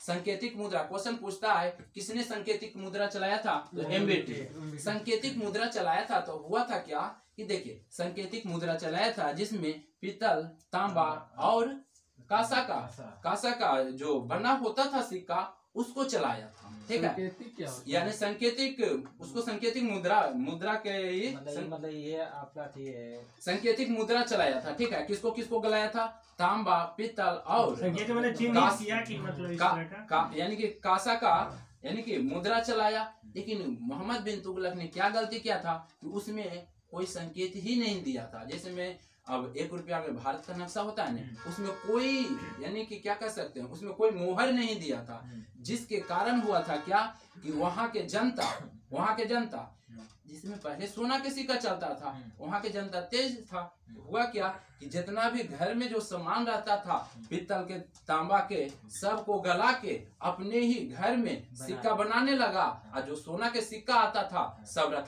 यानी कि रखे जाने लगा। हर घर में इसी तरह से टकसाल बन गया था। यानी कि हर घर में कोई नहीं चाहता कि हम सोना के पैसा दे। सब क्या करता था कि यानी जो बर्तन रहता था उसको गला के, उसमें तो कोई मोहर नहीं रहता था, आसान था बनाना, तो सिक्का सब बना लेता था। और जो मार्केट से सोना के सिक्का रहता था सब जमा कर लेता था, और ये यानी कि जो गलाया हुआ जो सिक्का रहता था उसको चला देता था, जिसके कारण ये भी सफल नहीं रहा। तो क्वेश्चन पूछता है कि इसके शासन काल में यानी कि टकसाल हर घर में बन गया था, तो मोहम्मद बिन तुगलक ये भी नियम फेल हो गया। उसके बाद बात करेंगे 1329 तो 1329 में बात करेंगे तो मोहम्मद बिन तुगलक ने गंगा द्वाब क्षेत्र में क्या किया था कि दर को बढ़ा दिया था। जो टैक्स लेता था उस दर को बढ़ा दिया था। ऐसे लेता था पहले 50%, लेकिन क्या किया उस दर को बढ़ा के 60 से 70% कर दिया। क्वेश्चन पूछता है कि दिल्ली सल्तनत में सबसे ज्यादा टैक्स लेने वाला शासक कौन था? तो मोहम्मद बिन तुगलक। ये 50% से बढ़ा के 60-70% कर दिया। लेकिन मोहम्मद बिन तुगलक खुद तो देखने नहीं जाता था। हुआ क्या कि जैसे जब टैक्स बढ़ाया 50 से 60-70 किया, उसी टाइम क्या हुआ कि अकाल पड़ गया। क्या पड़ गया? अकाल पड़ गया। बेचारा किसान क्या हुआ, एक तो अकाल पड़ा हुआ है, ऊपर से और टैक्स भर दिया, और ऊपर से यह भी कह दिया वहां के सैनिक को कि यानी कि आपको टैक्स चुकाना है, यदि नहीं देगा तो उसको मार पीट के टैक्स लेना है। बहुत सारे किसान यानी कि बहुत सारे किसान आत्महत्या कर लिए। क्या किए? आत्महत्या कर लिए। लेकिन बाद में क्या होता है कि मोहम्मद बिन तुगलक यानी कि एमबीटी जब अब वास्तविक में वहां पर जाता है तो देखता है कि पूरा अकाल पड़ा हुआ है। क्या पड़ा हुआ? अकाल पड़ा हुआ। तो वो टैक्स को यानी कि घटा देता, यानी कि जीरो कर देता। क्या कर देता? जीरो कर देता। एक तो अकाल पड़ा हुआ, उसके ऊपर टैक्स डाल दिया। उसके बाद वहां के सिपाही जो भी यानी कि वसूलता था मार पीट के, तो बहुत सारे किसान मर गए। लेकिन जब मोहम्मद बिन तुगलक खुद गया तो देखा कि अकाल पड़ा हुआ, उसके बाद ही तो फिर क्या किया कि किसानों को ऋण फिर दिया। क्या दिया? कि ऋण फिर दिया। वो टैक्स को खत्म कर दिया, उसके बाद ऋण दिया। तो क्वेश्चन पूछता है कि दिल्ली सल्तनत में कौन ऐसा शासक था जो किसानों को खेती के लिए ऋण दिया? तो मोहम्मद बिन तुगलक। तो काहे दिया ऋण पता है ना कि तो इस तरह से कहानी सुनिएगा ना तो कभी आपको निगेटिव नहीं होगा। तो हम आगे बढ़ाते हैं। तो बात करते हैं, ये तो यानी कि 29-30 की बात कर लें। उसके बाद बात करते हैं यानी कि 1333 की बात करते हैं। 1333 की बात करते हैं तो 1333 में एक स्थान है, यानी कि कौन स्थान है? मध्य एशिया में पड़ता है। क्या बोलते हैं उसको? मध्य एशिया में पड़ता है उस स्थान, यानी कि क्या ध्यान नहीं आ रहा है। मध्य एशिया में एक स्थान है जी, उसको यानी कि जीतना चाहता था। ध्यान नहीं आ रहा है कौन स्थान था। रुकिए ना, छूट गया है ना, इसलिए थोड़ा सा ध्यान रुकिए। मध्य एशिया में एक स्थान था, कौन स्थान था? ये तो थोड़ा सा पूछते हैं, यानी कि मध्य एशिया में एक स्थान था। मध्य एशिया में स्थान था कौन? हाँ आ गया। मध्य एशिया में एक स्थान था, कौन स्थान था? खुरासन स्थान था। क्या था? खुरासन स्थान था। तो मध्य एशिया में एक स्थान खुरासन था। तो 1333 में एमबीटी क्या किया कि एमबीटी और चाइना के लोग, यानी कि एमबीटी और चीन के लोग बोला कि हम दोनों मिलके हम मध्य एशिया यानी कि खुरासन पर हम यानी कि धावा बोलेंगे, यानी कि लड़ाई लड़ेंगे और वहां जीत करके हम व्यापार स्थापित करेंगे। क्या करेंगे? व्यापार स्थापित करेंगे। इसलिए मोहम्मद बिन तुगलक ने क्या किया, ये तो योजना बना लिया, योजना और चाइना दोनों मिलकर योजना बनाया। लेकिन हुआ क्या कि यानी कि मोहम्मद बिन तुगलक ने वहां पे चढ़ाई करने के लिए इस सैनिक का भी यानी कि क्या कह सकते हैं, सैनिक यानी कि सैनिक का फार्म निकाल दिया जी, कह सकते हैं, यानी कि सैनिक को भर्ती कर दिया, यानी कि सैनिक भर्ती कर लिया। सैनिक भी भर्ती किया था, 4,75,000 सैनिक भर्ती कर लिया और एडवांस में 1 साल का वेतन दे दिया। एडवांस में 1 साल का वेतन दे दिया। काहे कि वहां पर खुरासन पर चढ़ाई करना है जो मध्य एशिया में, और दोनों मिलके करेंगे, चाइना और मोहम्मद बिन तुगलक। लेकिन हुआ क्या, उस समय चाइना में गृह युद्ध हो गया। क्या हुआ? गृह युद्ध हुआ, जिसके कारण चाइना वाला ने अपना यानी कि पॉलिसी यानी कि मोहम्मद बिन तुगलक से वापस ले लिया। अब इसका हिम्मत टूट गया कि हमें कैसे कर सकते हैं, नहीं किया तो ये भी फेल हो गया, ये भी फेल हुआ फिर क्या कि पूरा सैनिक को जो वेतन दिया हुआ था सारे सैनिक को अब लाएगा, सारे सैनिक को ला करके अभी नागलकोट स्थान पड़ता है, वहां पे यानी कि चारों पट्टी से घेर लिया। नागलकोट स्थान पड़ता है ना, वहां पे घेर लिया। जब वहां पर घेर लिया तो 6 महीना तक रहा, लेकिन वहां पर भी सफल नहीं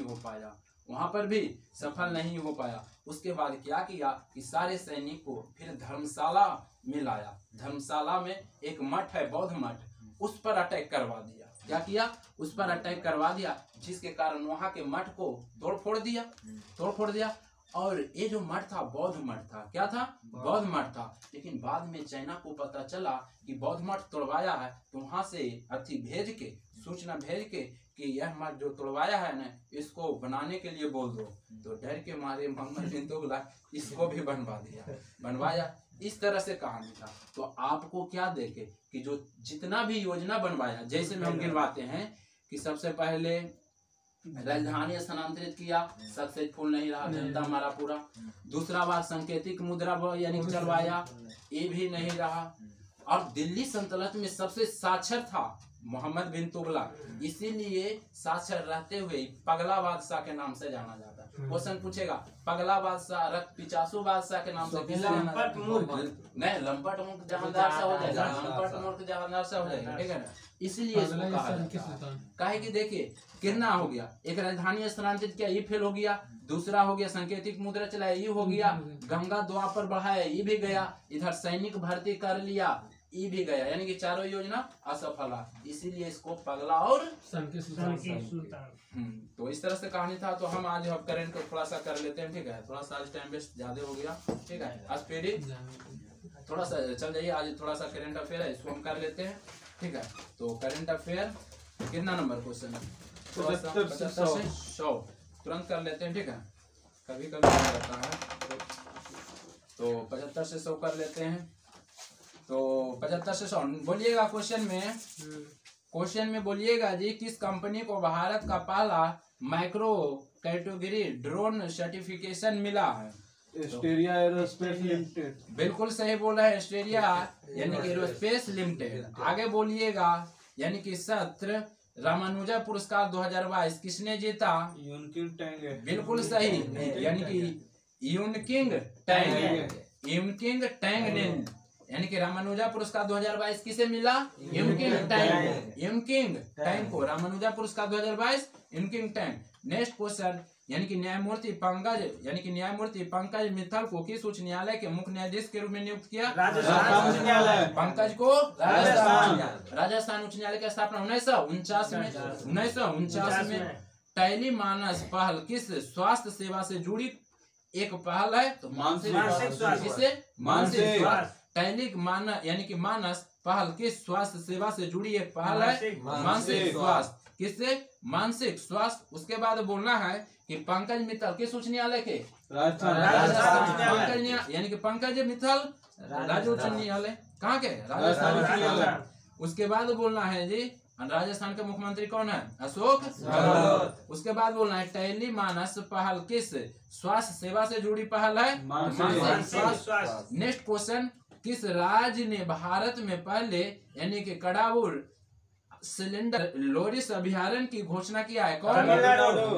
कौन? तमिलनाडु। किस राज्य ने भारत के पहले कडावुर सिलेंडर लोरिस अभयारण्य की घोषणा किया है? तमिलनाडु। किस देश ने सूर्य को रहस्यमय को जानने के लिए काफो फर्स्ट उपग्रह लॉन्च किया है? चीन। चाइना। किसने किया है? चीन। और कृत्रिम सूर्य किसने बनाया है?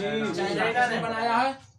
2026 तक किसने बनाने की योजना बना रहा है? दक्षिण कोरिया। किसने बनाने की योजना बना रहा है? दक्षिण कोरिया। कृत्रिम सूर्य 2026 तक किसने बनाने की योजना बना रहा है? अब बना लिया है कौन? चाइना। नेक्स्ट क्वेश्चन की बात करेंगे तो कह रहा है भारत में निर्मित ड्रोनी का निर्माण किस कंपनी द्वारा किया गया है? तो गरुड़ एयरवेज। ड्रोन जो ड्रोनी है इसका निर्माण कौन कंपनी कर रहा है? गरुड़ एयरवेज। नेक्स्ट क्वेश्चन की बात करेंगे तो नेक्स्ट क्वेश्चन बोल रहा है क्या?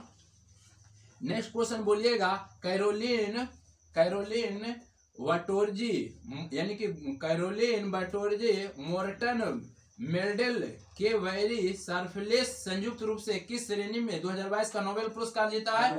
रसायन विज्ञान। अरे नामों भी तो ऐसा नहीं है क्या? रसायन है केमिस्ट्री। यानी कि बोलना है कैरोलिन वटोरजी। क्लोरीन बटोरेंगे रसायन विज्ञान में। हाँ, याद रखिए कैरोलिन है ना, क्लोरीन है, याद रखिए। वहाँ पर करंट मारना है, रटना नहीं है, वहाँ पर मार देना है। कैरोलिन बटोरजी और मोर्टर मोल्डेन और वैरी सरप्लेस को यानी कि किस श्रेणी में मिला है नोबेल पुरस्कार 2022? यानी कि रसायन के क्षेत्र में। उसके बाद बोलना है विश्व का कौन सा देश चीन का सबसे बड़ा उत्पादक बन गया है? भारत। यानी कि चीनी का सबसे बड़ा उत्पादक देश भारत। कौन सा देश? इसके पहले तुरंत चाइना था, फिर भारत हो गया। तो बोलना है क्वेश्चन में विश्व में कौन सा देश चीनी का सबसे बड़ा उत्पादक देश बन गया है? भारत। नेक्स्ट क्वेश्चन की बात करेंगे अंतरिक्ष की यात्रा करने वाली पहली अमेरिकी मूल की महिला कौन बनी है? तो निकोल मान। कौन? अंतरिक्ष की यात्रा करने वाली पहली अमेरिकी मूल की महिला निकोल मान। उसके बाद बोलना है कि राष्ट्रीय स्वच्छ गंगा और सहकार राष्ट्रीय मिशन द्वारा विशाल किसान सम्मेलन कार्यशाला किस राज्य में आयोजित किया गया? कहाँ किया गया? कहाँ किया गया? हरियाणा। भारत के चुनाव आयोग ने किस नेशनल आइकॉन बनाया है? किसको बनाया है? अब पंकज राजस्थान के उच्च न्यायालय के कौन?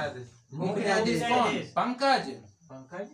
तो बोलिए ना जी, पंकज मित्तल जी। पंकज मित्तल यानी कि राजस्थान के, तो बोले राजस्थान के उच्च न्यायालय के मुख्य न्यायाधीश पंकज मित्तल।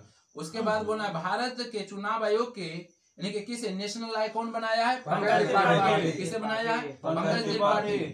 भारत ने मेड इन इंडिया यानी कि मोटर बाइक किस देश के द्विपक्षीय व्यापार के लिए सौंपा है? लेबनान को सौंपा है। किसको सौंपा है? लेबनान। भारत ने made in India motor bike किस देश को द्विपक्षीय व्यापार के लिए रूप में सौंपा है? भारतीय नौसेना ने किस देश के साथ व्हाइट शिपिंग इंफॉर्मेशन एक्सचेंज पर एक समझौते का हस्ताक्षर किया है? न्यूजीलैंड। किसने किया है? न्यूजीलैंड। किसने किया है? न्यूजीलैंड। उसके बाद बोलना है हर स्टार्ट किस विश्वविद्यालय द्वारा एक स्टार्टअप प्लेटफॉर्म बनाया है? गुजरात विश्वविद्यालय गुजरात। उसके बाद बोलना है मेडिसिन या फिजियोलॉजी 2022 का नोबेल पुरस्कार किसने जीता?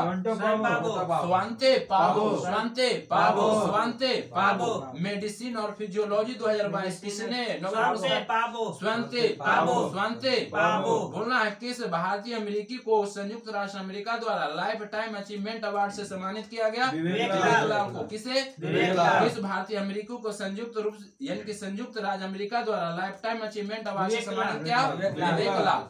बोलना है भारतीय वायुसेना में शामिल किए गए पहले made in India light combat helicopter HCL का नाम क्या है? प्रचंड। क्या है? प्रचंड। भारतीय वायुसेना में शामिल किए गए पहले made in India light combat helicopter LCH का नाम क्या है? प्रचंड है। नेक्स्ट क्वेश्चन, किस राज्य में आयुष्मान उत्कृष्ट पुरस्कार 2022 जीता? उत्तर प्रदेश। किसने जीता? उत्तर प्रदेश। किसने जीता? उत्तर प्रदेश। उसके बाद बोलना है केरल का कौन सा गांव यानी कि केरल का कौन सा ग्राम पंचायत भारत का पहला पूर्ण रूप से डिजिटल साक्षर पंचायत बना? कि कौन बना? यानी कि पुल्लम पारा। केरल का कौन सा ग्राम पंचायत भारत का पहला पूर्ण रूप से डिजिटल साक्षर पंचायत बना है? पुल्लम पारा। कहाँ बना है? पुल्लम पारा। नेक्स्ट क्वेश्चन, भारत के दूसरे सीडीएस कौन बने हैं? अनिल जवाहर। भारत के दूसरे सीडीएस भारत के पहले सीडीएस बिपिन रावत। पहले सीडीएस बिपिन रावत। इनका मृत्यु कैसे हुआ? हवाई दुर्घटना से। कहाँ हुआ था? तमिलनाडु में। कहाँ के? हाँ, और कहाँ के व्यक्ति थे? उत्तराखंड के। कहाँ के? उत्तराखंड के। नेक्स्ट क्वेश्चन की बात करेंगे तो नेक्स्ट क्वेश्चन कर रहा है रानीपुर टाइगर रिजर्व को उत्तर प्रदेश कैबिनेट ने किस क्षेत्र के लिए मंजूरी दिया है? तो बुंदेलखंड। डायरेक्ट बोलना है कि रानीपुर टाइगर रिजर्व कौन प्रदेश में है? तो उत्तर प्रदेश। तो कैबिनेट सरकार ने यानी कि मंजूरी दे दिया है कहाँ? बुंदेलखंड। नेक्स्ट क्वेश्चन, अंतर्राष्ट्रीय अंतरिक्ष स्टेशन का काम यानी कि कमान संभालने वाली यानी कि पहली यूरोपीय महिला कौन बनी है? Samantha Christopher. सही है, समांथा क्रिस्टोफर यानी कि समांथा क्रिस्टोफरेटी। बिल्कुल सही बोल रहे हैं, फोरेटी। किसने? समांथा क्रिस्टोफरेटी। यानी कि अंतर्राष्ट्रीय यानी कि अंतरिक्ष स्टेशन की कमान संभालने वाली पहली यूरोपीय महिला कौन बनी है? समांथा क्रिस्टोफरेटी। तो लाइन कट गया, बस आज बार इतना ही काट दो छोटू। तो बस आज बार इतना ही रहने देते हैं। नेक्स्ट